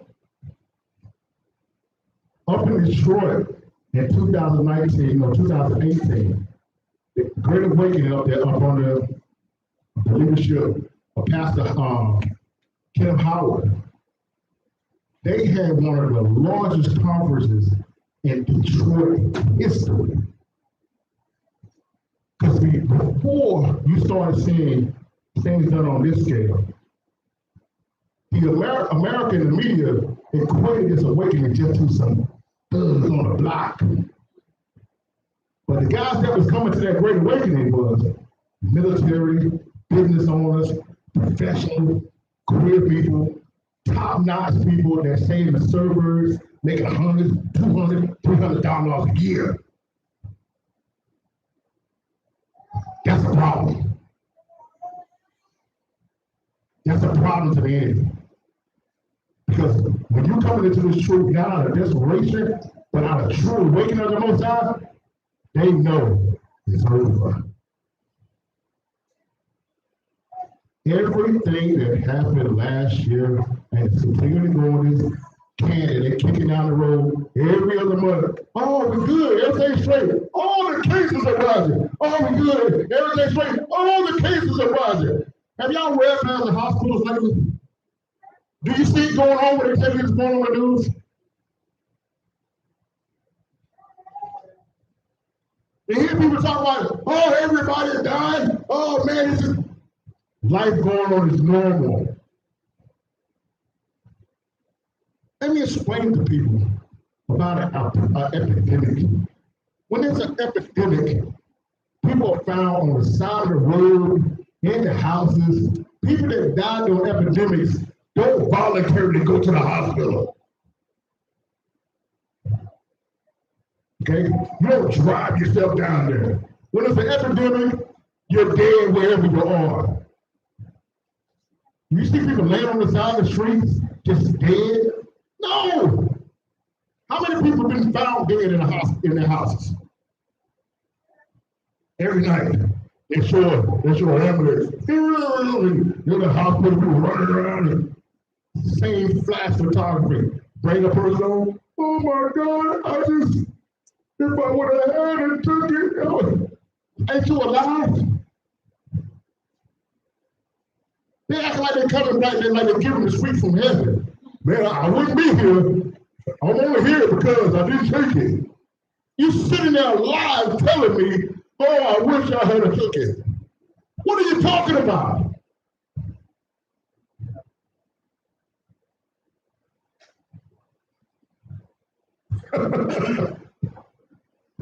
You want to know why it rose? Because these people went out and put their arm out and then they put it in them.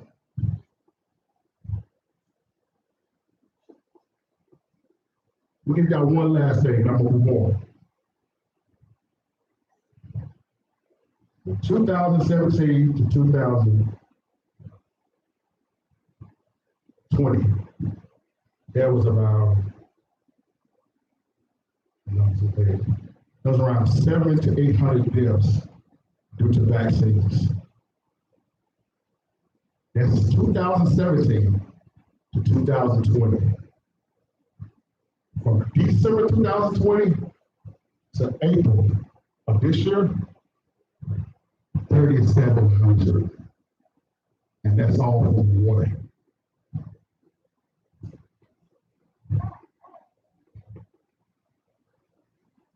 One. The number I gave you before, 700 to 800, was all from December to April this year. One in particular, and I don't know what that is.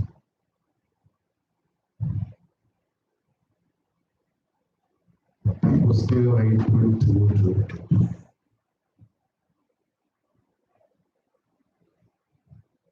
You want me to listen to a man that purposely sent crack into my community, purposely sent all of my jobs overseas, purposely wrote laws to lock my whole generation up. And you think I'm gonna listen to this guy for anything?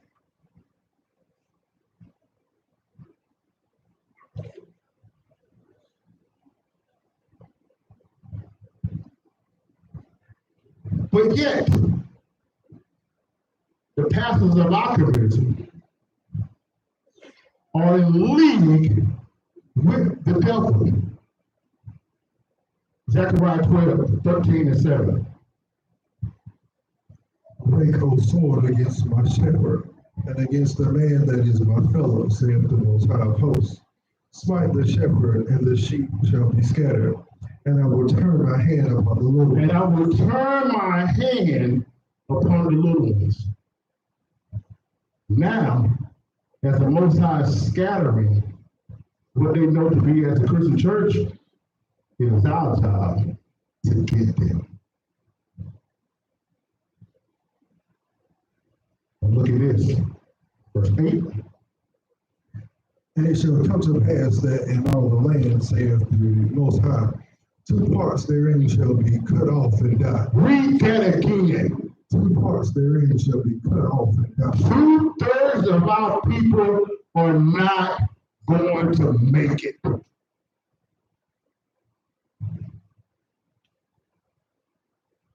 Oh, you just making that up, Elder.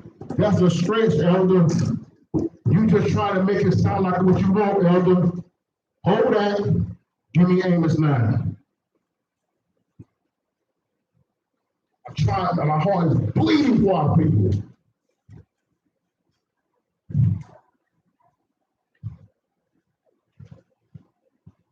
Amos 9, verse 8. Behold, the eyes of the Most High Yah are upon the sinful kingdom. That what? The eyes of the Most High Yah are upon the sinful kingdom. Right? And I will destroy it from off the face of the earth. Ladies and gentlemen, there's only one country, one kingdom that the Most High has promised that when he's done with it, it will never exist again. Evidently, you can't be talking about any kingdom that has happened because Iraq is still there. That was Babylon. Was it not? The Persian and the Medes is still there because that's the Iranians. The Grecians, they're still here. The Romans, they're still here. But in Revelations, there's a kingdom called the daughter of Babylon, modern Sodom and Egypt. He said, when I get done with them, it's over. Go ahead. Watch this. I will destroy it from off the face of the earth. But saving that I will not utterly destroy the house of Jacob, saith the Most High. See that? But he said the house of Jacob that's inside of that nation, I will not destroy. Verse 9, watch this. For lo, I will command, and I will sift the house of Israel among all nations. Among what? All nations. Go ahead. Like as corn is sifted in a sieve. Right? Yet I will Yet shall not the least grain fall upon the earth. Those that are with him, they won't fall upon the earth. But verse 10 says, what? All the sinners of my people shall die by the sword. And they're going to be saying what? Which say that evil shall not overtake nor prevent us. Because we're going to be ratchet out of here, man.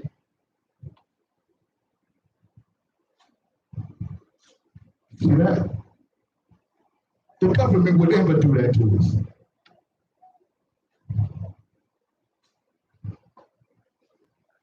And the sinners are who? Those that are doing what? Breaking the law. Go back to Zechariah 13. I just wanted y'all to see that. Now I'll give them verse 8 again. And it shall come to pass that in all the land, saith the Most High, 2 parts therein shall be cut off and die, but the third shall be left therein. Only a third is going to make it out of all of this. I know that hurts, but it's a reality. I remember several years ago when me and Dee came across this on one Shabbat. We almost broke down in tears. It's crushing. Because we had been spending years before that trying to get family members and friends. And we had to realize that we're going to have to watch some family members and friends die.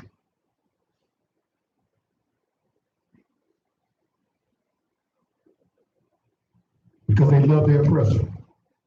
They love Babylon. And they don't want to let it go. But guess what? It gets even worse than that. Out of that 1/3 that make it over to the wilderness, remember I told y'all a minute ago that he comes back on trumpets and the day of atonement, verse 11, verse 9. And I will bring the third part through the fire, and I will find them as silver is refined, and I will try them as gold is tried. Mm-hmm. They shall call on my name, and I will hear them. I will say, it is my people, and they shall say, the Most High is my Yah. That's it.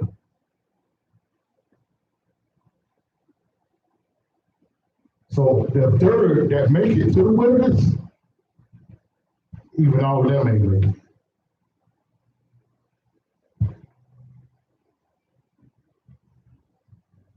Remember the other day, a few weeks ago, we was over in Isaiah, and I showed y'all how there was gonna be some people, our people trying to slip behind the bush, eat the swine.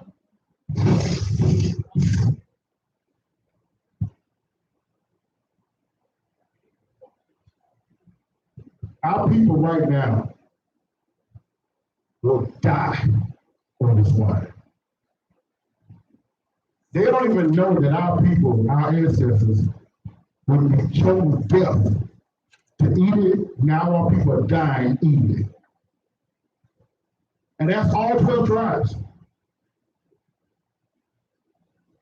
They will think the pork and swine is more about their life than the law is.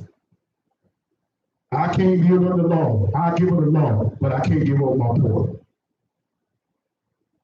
And not even realize that it had nothing to do with us until the Gentiles forced us to eat it. You work 12 hours out in the field in the sun, and then all you get is hog balls and chitlins. And it was either die or eat that.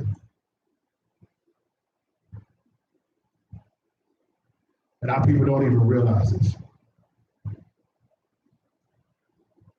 And I saw in the early years of slavery in this country, so many of our people died. The few they would die until they had to start creating contractions to open up the jaw, and they were forced to pour down our ancestors' mouth. And now our people now just baptized in it. But I want to announce to the remedy, your labor is not in vain, because you will be a part of this that make it through. Watch this. Watch this. So you ask the question, how much time will we get? I ain't gonna go into that. I'm not gonna go into that. Because I got something better to get. Let's go back to Hebrews 4. I ain't want to make this a stupid all this today.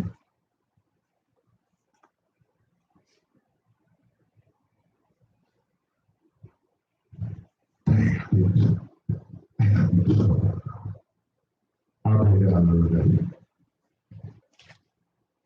Now let's go back to Hebrews 4. Hebrews 4, verse 1. Let us therefore fear, lest a promise being left us of entering into his rest, any of you should seem to come short of it. He said, we got to fear this. We need to live every day and recognize and self-examine ourselves every day. Make sure that we don't come short of what's led unto us. For unto us was the gospel preached, as well as unto them, but the word preached did not profit them, not being mixed with faith in them that heard it. Because they didn't believe. It doesn't make a difference, ladies and gentlemen. You can sit and listen to preachers all day. If you don't believe it, it doesn't matter. Hold place there, D. Get James 1. Get James 1:22. Watch this. If you don't believe it, it doesn't matter. If you're not doing it, it doesn't matter. James 1:22. But be ye doers of the word and not hearers only, deceiving your own self. Do you recognize, ladies and gentlemen, when you are hearing the word but don't do it, the Bible says you are deceiving your own self? Like that's self-deception, self-destruction, to hear truth and live a lie. How many of us is doing that? Hear truth and live a lie. And then come up with a excuse for it. Oh, but you don't understand. No. I don't understand why you would self-destroy your own self. You know he's the devil. Every woman he's been with, he treated bad. And you say, it's going to be different for me. No, it's going to be worse. Oh man, I know, man. You know what I'm saying? I know she don't really, she ain't really, with this church thing, this whole thing, but boy, hey, look at her. Look at her. Everybody else is looking at her every day on social media too. She's making a point of that. So everybody can look at her. A lot of people done saw it. They ain't just looking, they saw it. But I'm telling you though, that bread is sweet. Yeah. All bread is sweet to the woman. I'm telling y'all, man, you gotta love yourself more. At the end of the day, you gotta be like, listen, I gotta do what's right for me. Because if you wait on other people to do right by you, it's gonna work out harder. This is about you. This is about your life. This is about your blessing. It's about your joy, your happiness. What do you want for you? Read that again, James 1:22. But be ye doers of the word and not hearers only, deceiving your own self. Go ahead. For if any be a hearer of the word and not a doer, he is like unto a man beholding his natural face in a glass. For he beholdeth himself and goeth his way, and straightway forgetteth what manner of man he was. And then straightway, like you looked in that mirror and you seen all the stuff on your face. And then you just walk around with it on your face. We look at this Torah and we see on here, we're wicked. We are righteous, we are holy. But then we just, after Shabbat, we just go back and just tell ourselves, hey, we're straight, I'm straight. Once again, what has to do with the religion of Christianity? Because the rest of the Christianity is like, hey man, you can say, hey, I'm bad, but I ain't as bad as they is. Most times say, wicked or you're righteous. No middle ground here. Verse 25. Whoso looketh into the perfect law of liberty and continueth therein. Notice what he said there. You look into the law of liberty. This law brings forth liberty. You look into it and you do what? Continue therein. And continue therein. Because remember, the Shia said, James 8:31, they that continue in my word are my disciples indeed. Once again, going back to the religion of Christianity.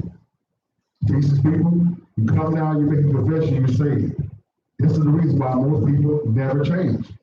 Because they believe that once they make that confession, they're automatically guaranteed heaven. They're not.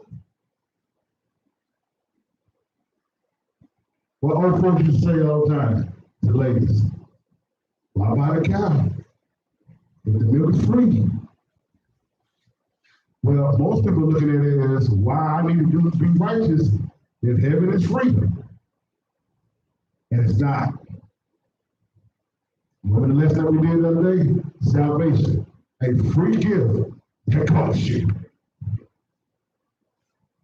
And most people are not willing to pay that cost. Most people don't even realize there is a cost.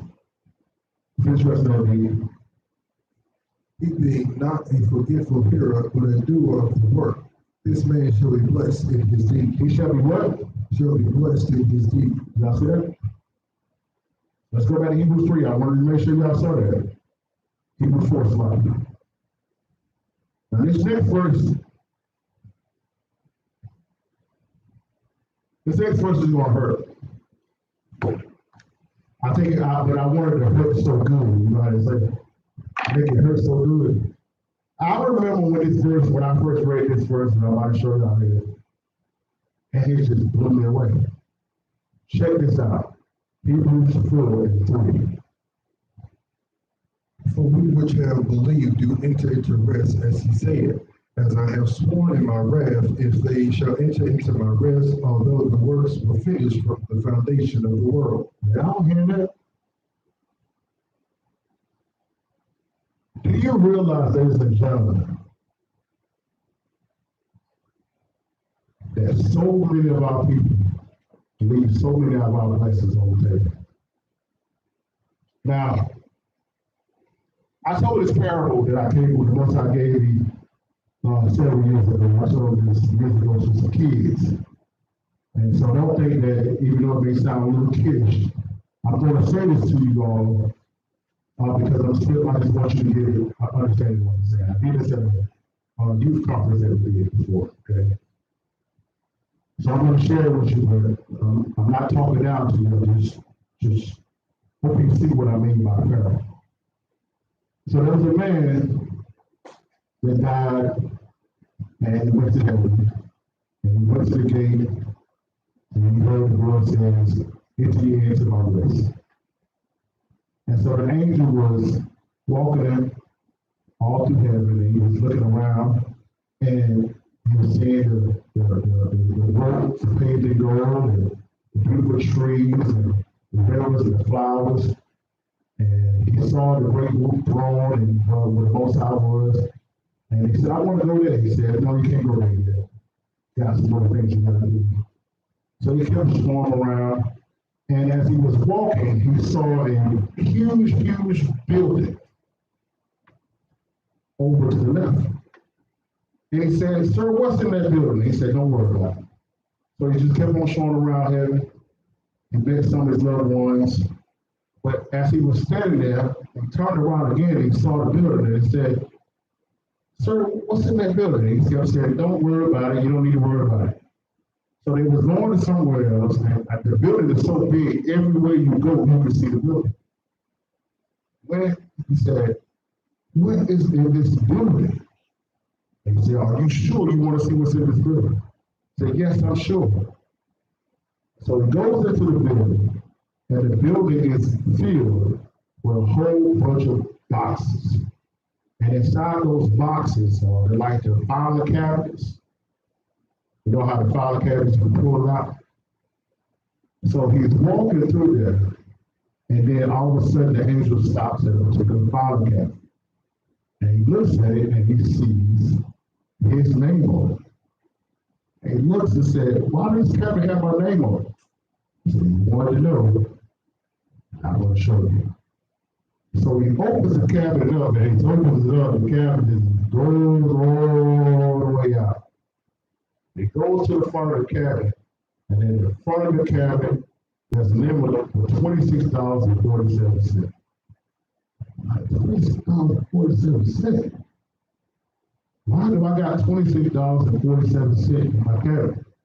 He said, well, yeah, that was the time where you needed gas to make it to that job interview, but instead of asking the person I told you to ask you for, your pride kept you from getting, and you didn't get the job.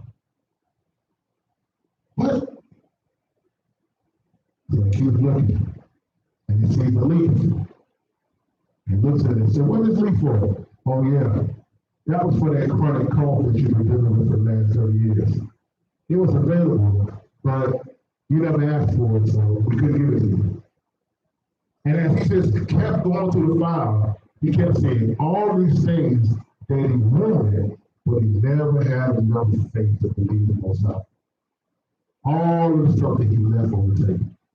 And ladies and gentlemen, everything you needed, the little art read this morning, Jeremiah 1:5, and before I formed you in your mother's womb, I knew you, and before you came before from the womb, I did what? Sanctify you. Everything that we need has been already given, but because we don't understand who we are, we always act as if we got to go get something that is already given. So you're going to the bank with your name, but your bank account is in another. So it don't make no difference if you got a face on the identification. If the name don't match up, you ain't getting it. And until you get the blood-bought name that's yours, you cannot receive that's already been given. This land was given to our ancestors 400 years before. Some of them weren't even born. They didn't know that. All they saw was the giants. All they saw were the strong obstacles in the cities. And they couldn't get it. And the same way right now, Israel are always worried about everything else. The so-called white man, systematic racism, this sickness or that sickness. All of these things that you're saying can keep you from getting what you got, what's yours, when it's already been given before the foundation of the world. Before. Watch this. But he spake in a certain place of the seventh day on this wise. Hold on, he said what? Place of the seventh day on this wise. And y'all did rest the seventh day. The first what day? The seventh day. No, it's the first day. The seventh day from on this wise. Y'all see that? So ladies and gentlemen, there are some people, I've heard Christians misunderstand this verse. Misunderstand what Paul was bringing down here. They believe that they have the right to go to church on Sunday because the Sabbath has been fulfilled. How do you fulfill the Sabbath?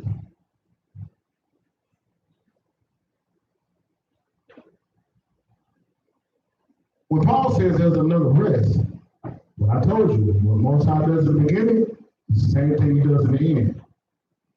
Who is the kingdom made for? Not understanding our past is the reason why we don't understand the future. When our people were serving in Egypt, before they went to Egypt, they were serving in Canaan. They had to pay tributes to the people that owned those lands. That's what people don't know about. When he talks about that 400 years that you shall serve other nations, it's talking about that Abraham had to pay retribution to the people of the land of Canaan. Everywhere he went, there was some king that he had to pay tribute to. Isaac had to do the same thing. Jacob had to do the same thing. It's only when they went into Egypt for that few months, those years that Joseph was ruling, that they was on top, and then all of a sudden, when the Pharaoh rose that knew not Joseph, they went right back to servitude. But coming out of Egypt, they were supposed to go into the promised land and receive land that was given to them, gold that they didn't dig up, vineyards that they didn't press, that they didn't plant, rest. But they didn't believe. And the ones that did believe, they got into it, and they started breaking the law and got kicked out. So now, Hamashiach came to bring us back into the kingdom, There's a rest that remains. Verse 5. And in this place again, if they shall enter into my rest. Right? Seeing therefore it remaineth that some must enter therein, and they to whom it was first preached enter not it in because of unbelief. Right?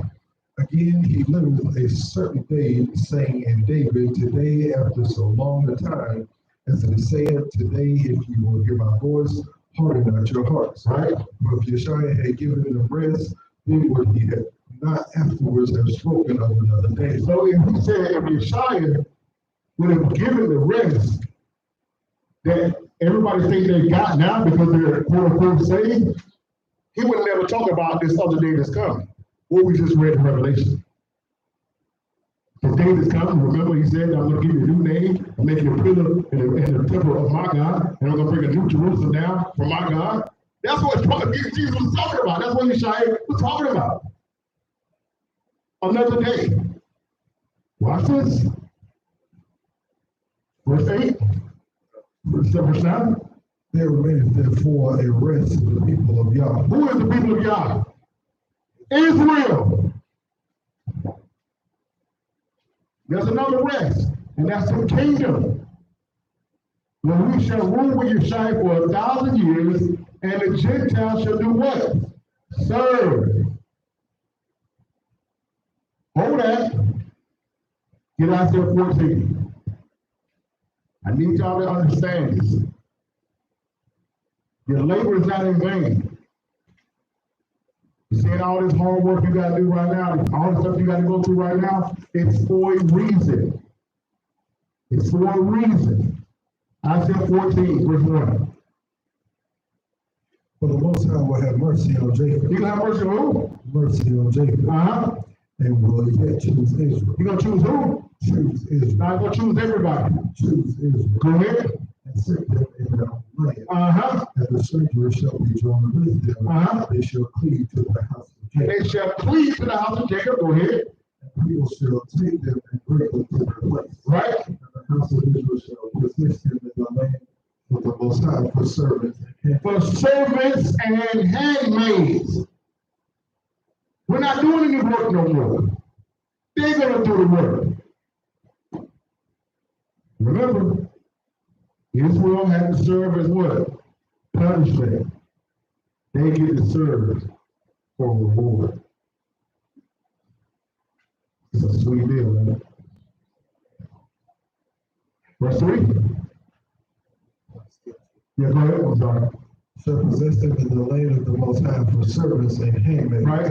And they shall take them captives who captives. And they shall take captives who took them captive. Go ahead. And they shall rule over their own person. Now, everybody gonna be together.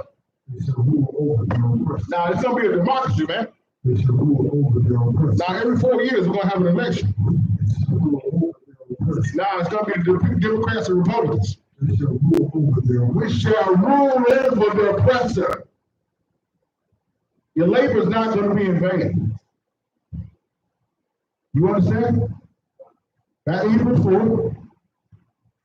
This is what we're fighting for. This is what you're working for. All the time you gotta say, no, this is what it's about. This is why you're telling the Most High yes, and you're telling your flesh no. You're telling the world no. You're telling your family no. You're telling your friends no. Telling your desires no. For this. I'm gonna get off real sweet when we get to Joel 3. Buckle up. Where we at? Hebrews 4:1. Verse 10. For he that entered into his rest has ceased from his own works, as Yah did from his. Y'all see that? That's why I showed you that. When we enter back into the rest, we will cease from the works. Where's the church telling people they in the rest now? Are you in rest? Does it feel like you're in rest right now? Oh, it's prophetic. No, it's symbolic. There ain't nothing symbolic about this. We ain't rest, you in captivity. But the rest that Paul is talking about is when we enter into the kingdom. That's what we're fighting for. Not this symbolic mentality, this whole ideology of something. We can talk and feel good about one day. No. We're talking about what's going to come for real. What the Bible has said is ours. Now, he said eyes are not seen, ears are not heard. What is laid up for those who love him. But that's after the 1,000-year reign. We already know what the 1,000-year reign is going to be because the Bible says it. Come? Verse 11. Let us labor, therefore, to enter into that rest. Now we're laboring to enter into that rest. Go ahead. Lest any man fall after the same example of unbelief. We're not going to fall after this example of unbelief. Go ahead. For the word of the Most High is quick and powerful and sharper than any two-edged sword, Right? piercing even to the dividing asunder of soul and spirit, and of the joints and marrow, and is a discerner of the thoughts and intents of the heart. Notice how that word gets into their heart. It cuts away anything that's not of God. You got to go. You in that Torah, it keeps you from thinking like the world. You ever sit down and watch TV with family and friends? You seeing one thing, hearing one thing, they seeing and hearing another. This is why. This is why. Verse 12. Verse 13. Neither is there any creature that is not manifest in his sight, but all things are naked and open unto the eyes of him that with whom we have to do. Mm-hmm. Seeing then that we have a great high priest that is passed into the heavens, Yeshua, the Son of Yah, let us hold fast our profession. Mm-hmm. For we have not a high priest which cannot be touched with the feelings of our infirmity, but at all points tempted like as we were, yet without sin. Ladies and gentlemen, this is why it is dangerous to believe the ideology of Christianity that Yeshua was God. Because it don't take no powerful God to resist sin. You understand? It takes a man. Man, Adam, caused us to fall. That's why it took a man to bring us back into power. This whole idea that God came down and died for us, that's a lie. He sent his son. They had every temptation like you and I. How do I know that? Go to James 1 and verse 12. This is, I don't understand, man. I don't know what else we're going to have to say about this whole idea that Jesus ain't God. I don't understand. And long as our people keep believing that, they're never going to be able to get to the point they need to be. Because they can't fathom a man doing what the Bible says. James 1 verse 12, watch this. Blessed is the man that endureth temptation. Right? For when he is tried, he shall receive the crown of life. Notice right there, it says, blessed is the man that doeth what? Temptation. That doeth what? Endure temptation. When he is tried, he shall receive the crown of life. Verse 13. I'm sorry. Which the Most High has promised that love him. Uh-huh. Let no man say when he is tempted, I am tempted of Yah. Uh-huh. For Yah cannot be tempted with evil. Y'all see that? James said y'all can't be tempted with evil. So for you to believe that Yeshua was God, that destroys that verse right there.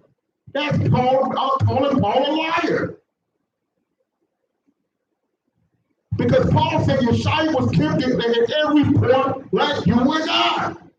If y'all can't be tempted, how was Yeshua God? He was a man. And because he was driven by the love and desire to see the Most High children come back home, he fought every desire in him to ensure that he will be the righteous sacrifice for you and our sins. You can't find no greater love than that. That's love. And that's the love that we have to operate when everything about us goes to the side. I'm going to do what I need to do for my brothers and my sisters to make it in. If I got to take a loss, so what? If I got to be hated, so what? If everybody don't like me, so what? I don't care if you like me, as long as you love the Most High. It doesn't matter how you feel about me. I'll see you in the kingdom. You'll be happy to see me there. I'm not here to make friends. I'm here to make disciples. I'm here to save your soul. You can hate me right now, but you'll love me later.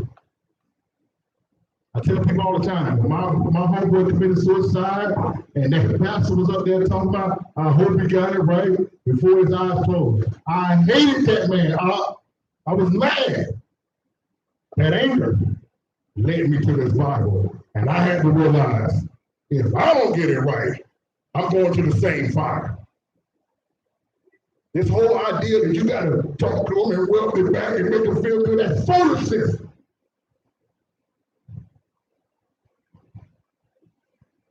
We needed the truth, and I needed to hear that day, because I was down there in Fayetteville State living like a wretched savage. When I had to come to the understanding that my homeboy, the man, the boy that I love, the guy that I was raised with and did so much with, is in hell right now. I had to come to that realization, and if I die, out of all the situations I've been in, I will be there too.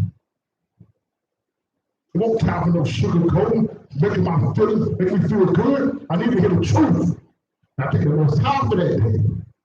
But going back to Fayetteville State that night didn't feel good. I'm sitting there, I'm cussing, I'm just blinking all the way down the road. And my girlfriend like, well, baby, he's telling the truth. I'm now mad at her. You don't know, he don't know. They did. They did.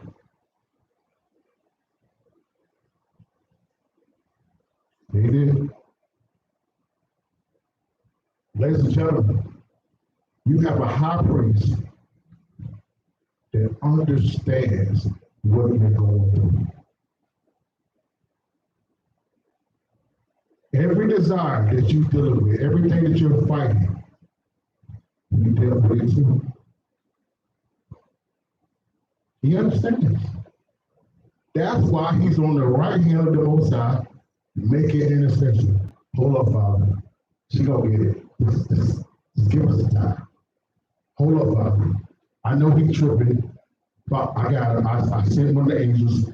They're going to talk to him. Father, don't worry about it. I'm going to come see him. The Father,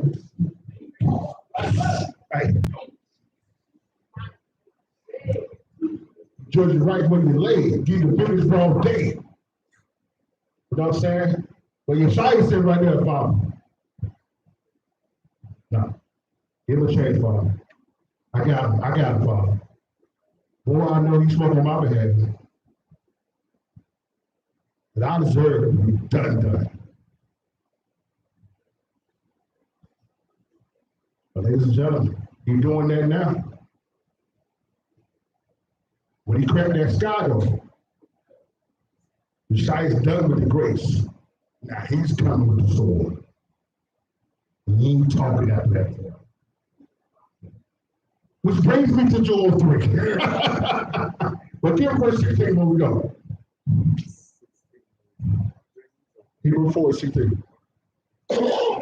Let us therefore come boldly unto the throne of grace, that we may obtain mercy and find grace to help. Ladies and gentlemen, don't ever second guess going into the presence of the Most High.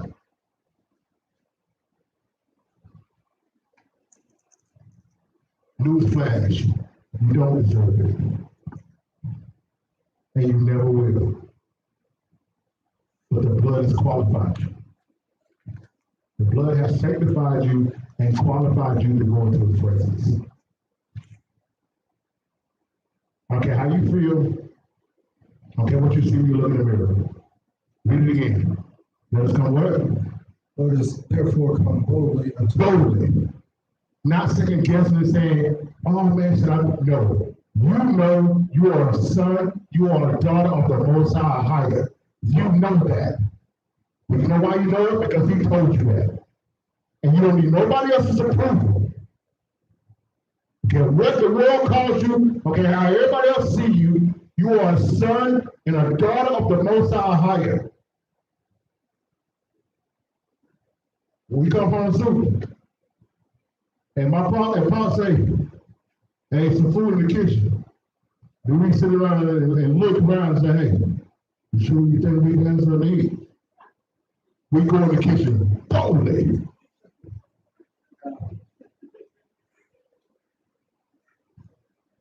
We know grace and mercy is right there at the table.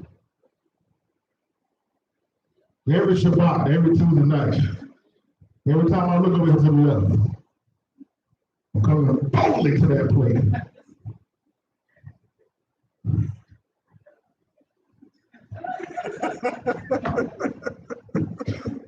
Hallelujah. Hallelujah. I took enough with us. Now, hey, boldly.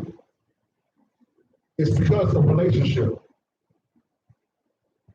When you have that relationship and you have that time, now the what's the word I'm looking for? The hesitancy is no longer there. The reservations is no longer. Now you're strictly like, listen, that's my father. I'm telling you right now, if you still call him Yah, you're off. You got some growth to do. You ain't having arrived until you call him out. Until he becomes your father, you got some growing to do. He's the Gentiles. He's God's the Gentiles. To us, he's the Father. And that's how we have to look at him. As the Father who loves us. Who wants the best for us. Okay? Which brings me to the perfect transition. You know I love y'all, right? I know how my people think. So I wanted to give you a lasting motivation for everything you're going to be seeing in the next coming weeks. It's gonna start looking every day, more and more every day, as if we're losing. And we don't have a chance. That's what the devil wants us to think. But when you know what Joel 3 has to say, you're going to understand it fully. It's only a matter of time. If I die in this, it's okay. Because I'm going to see the vengeance of the Most High. I know town council right now is gritting. Whoa, don't say that. And I signed up to recite that. It is what it is. Joel 3. You know, I kind of, to be honest with you, I kind of hesitated on giving the scripts. You know how we don't got some gangsters in there. I need you guys to promise me this will not be brought out on your jobs.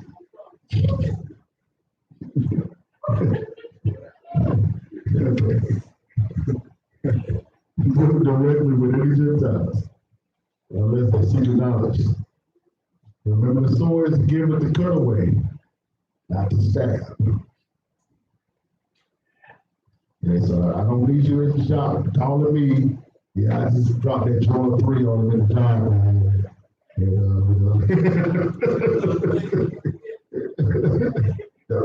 Yeah, the quick room. Please. Yeah, I got invited to the Christmas party. I wrote down Joel 3 at the Christmas party. Needless to say, I won't be invited anymore. But seriously, all seriousness, I want you to know that your labor is not in vain. And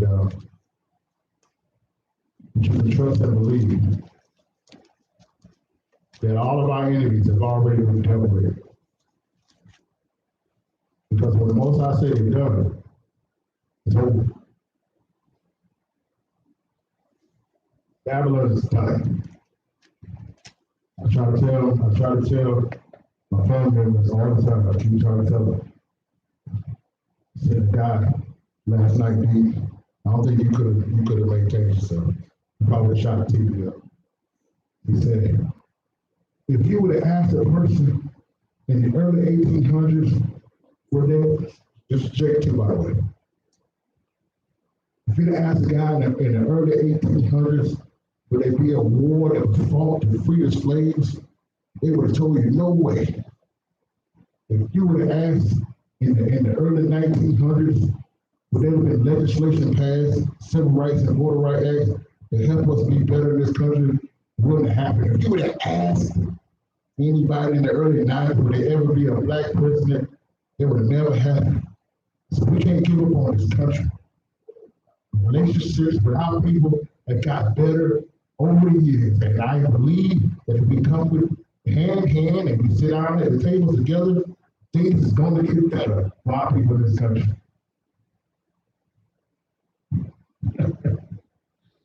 Boy, our people are gone.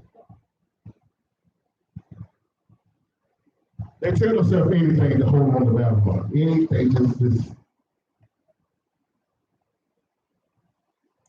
I would love to just think, I just love to just give, just let me talk to God. Because when you talk about that whole, the civil war was fought to free us, I came back with, well, really, what you don't know is that there were conversations amongst the North and the South that in a matter of 5 to 10 years, we were about to take over the country. They never tell you about all the real rebellions that was going on. They try to see like we were just conquered people that just had given up on everything. Listen, man. Yeah, there were some people on the Underground Railroad, but there was other people building a railroad through the master house. Okay? You understand? Listen, they knew it was over. They knew the physical slavery had to be over. They had to switch the thing up to make us believe we were free in order for us to stay in slavery. Think of that. We've been getting pacified for the last 20 years.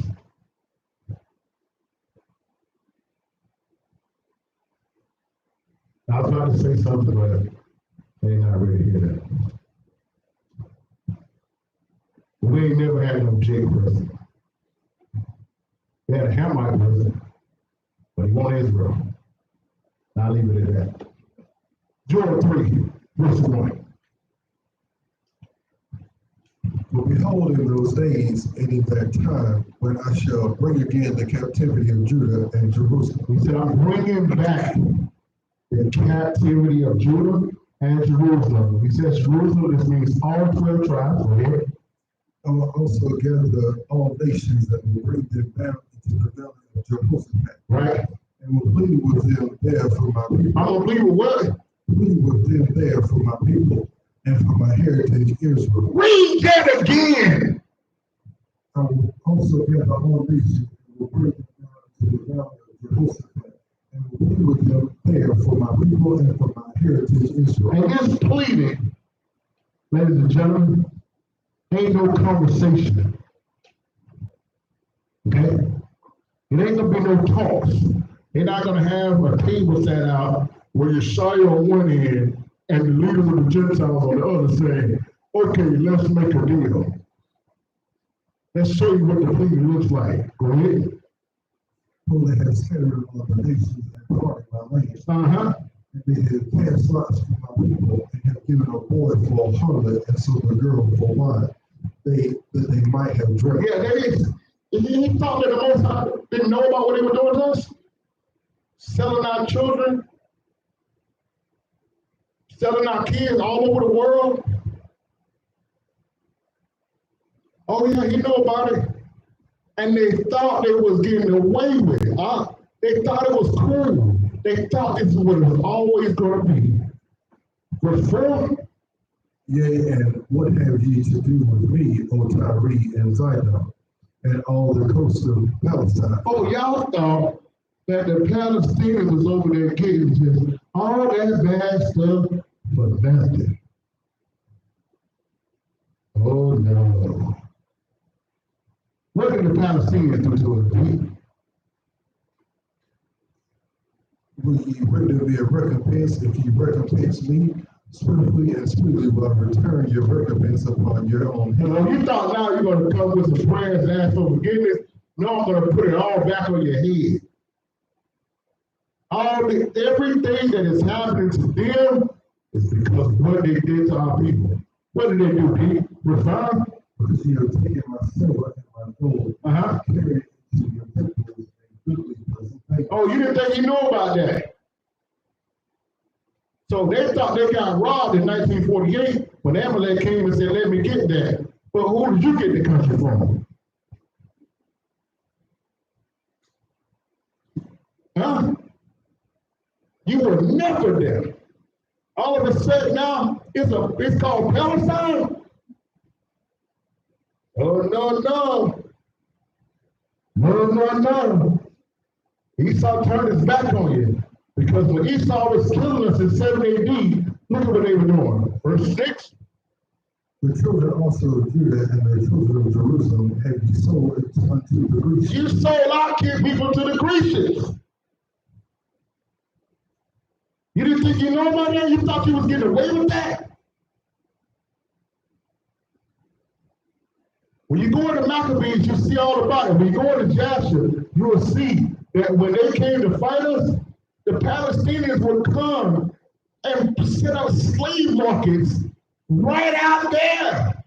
So if they beat us in a battle, they would take us off and sell us out. And now they sit on TV and act like they're innocent. Oh, what was us? What is happening? No. Verse 7? No, yeah, verse 6. Read verse 7. That you might remove them far from their border. Behold, I will raise them out of the place where ye have sold them, and return your recompense upon your own head. I will sell your sons and your daughters into the hand of the children of Judah, and they shall sell them to the Sabians, to a people far off, for the Most High has spoken. Now that's the better talking about that, bro. For the Most High has spoken. Nah, man, that's just it's like doctrine, bro. For the Most High has spoken. For the Most High has spoken this. It's been said. It's just not manifesting, but it was said years ago. Watch this. Verse 9. Proclaim ye this among the Gentiles. Now, don't go to the Gentiles and let them know what's about to go down with you. Go ahead. Prepare for war. Come on. Wake up the mighty men. Get your guys together. Get your tough guys. Bring them out. Come on.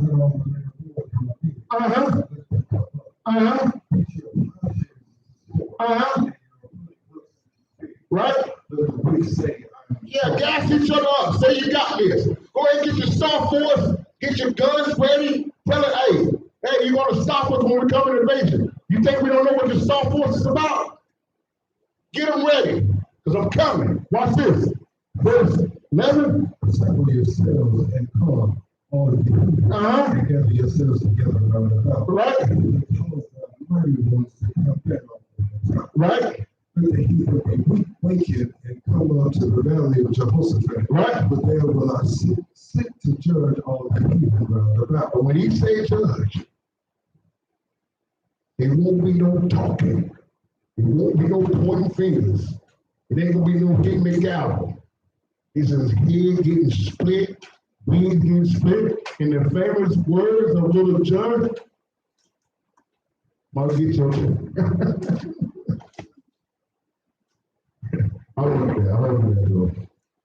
That's all. Verse 13.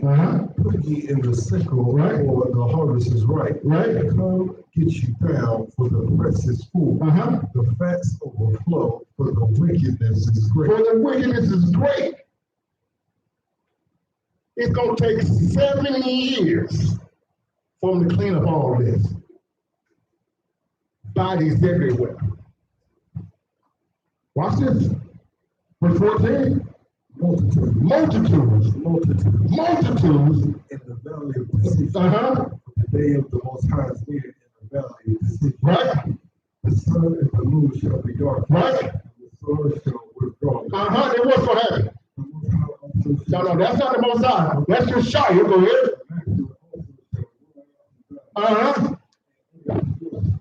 Right. The heavens and the earth shall shake. Right. The vessel will be the harvest. And the strength of the children of Israel. Hallelujah. The Shire's going to come back and they're going to holler from Jerusalem. And it's going down. Paul Yasharala. He ain't playing. He ain't playing. Watch this. Verse 17. So shall you know that I am the Hold on. You can say what?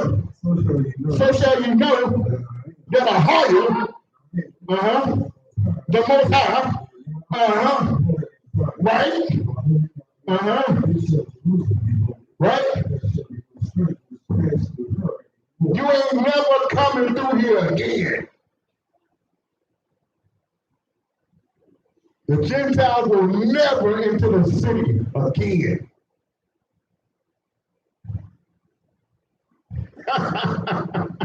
Watch this.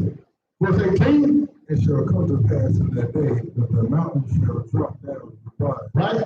and the hills shall flow with milk, and all the rivers of Judah shall flow with water. Right. And the fountain shall come forth of the house of the Most High, and shall water the valley of Shittim. Remember when they first came in? He said, I'm going to give you a land form of what? Milk and honey. Back like we never left. Verse 19. Watch this though. Egypt shall be desolate, Egypt shall be desolate. and Egypt shall be desolate. And Egypt shall be desolate. Shall be desolate wilderness from the violence against the children of Judah. See that? See that? You thought you was getting by. They think this verse is talking about Egypt and what now? This is talking about Babylon.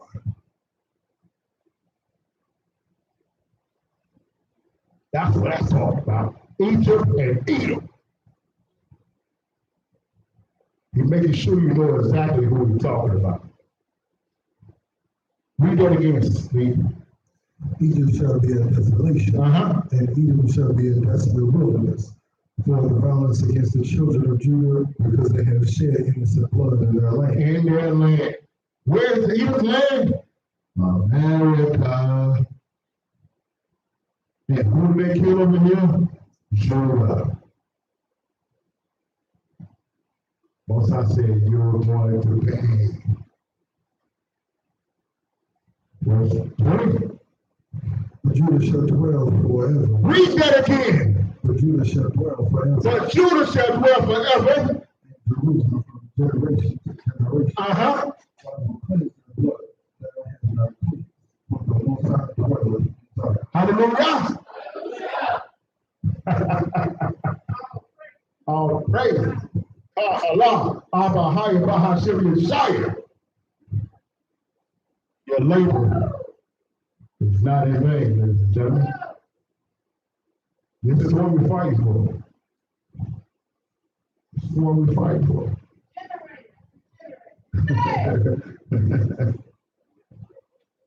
What you know about that?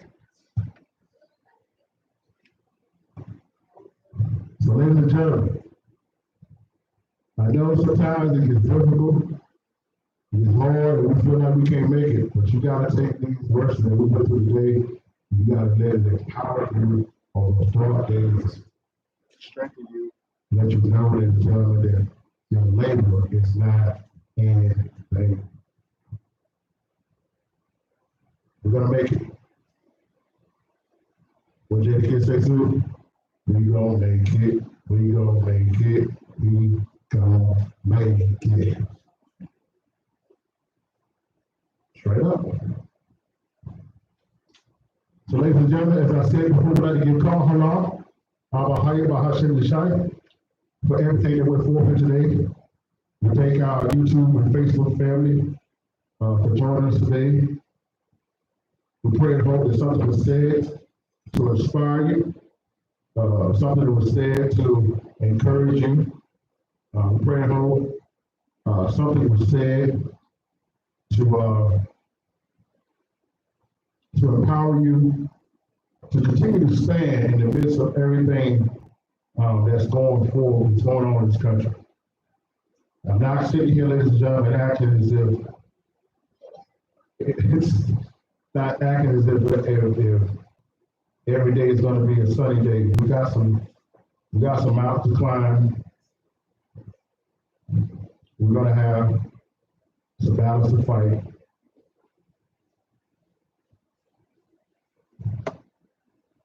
We're going to, with the help of the Most High, we're going to overcome.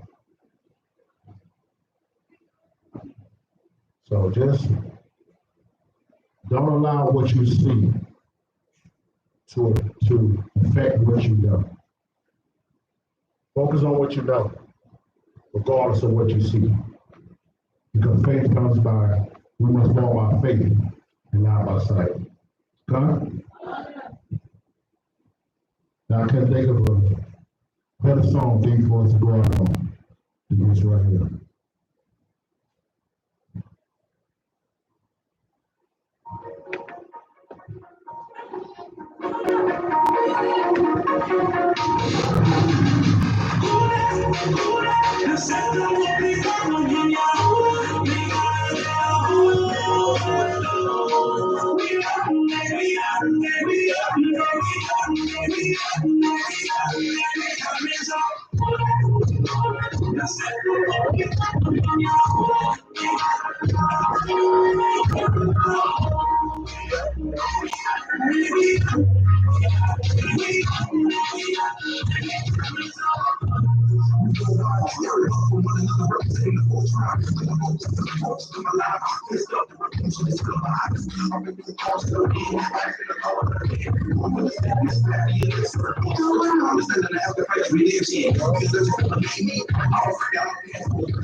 As I always say, ladies and gentlemen, continue to be steadfast, unmovable, always bound to the work of the Most High Higher.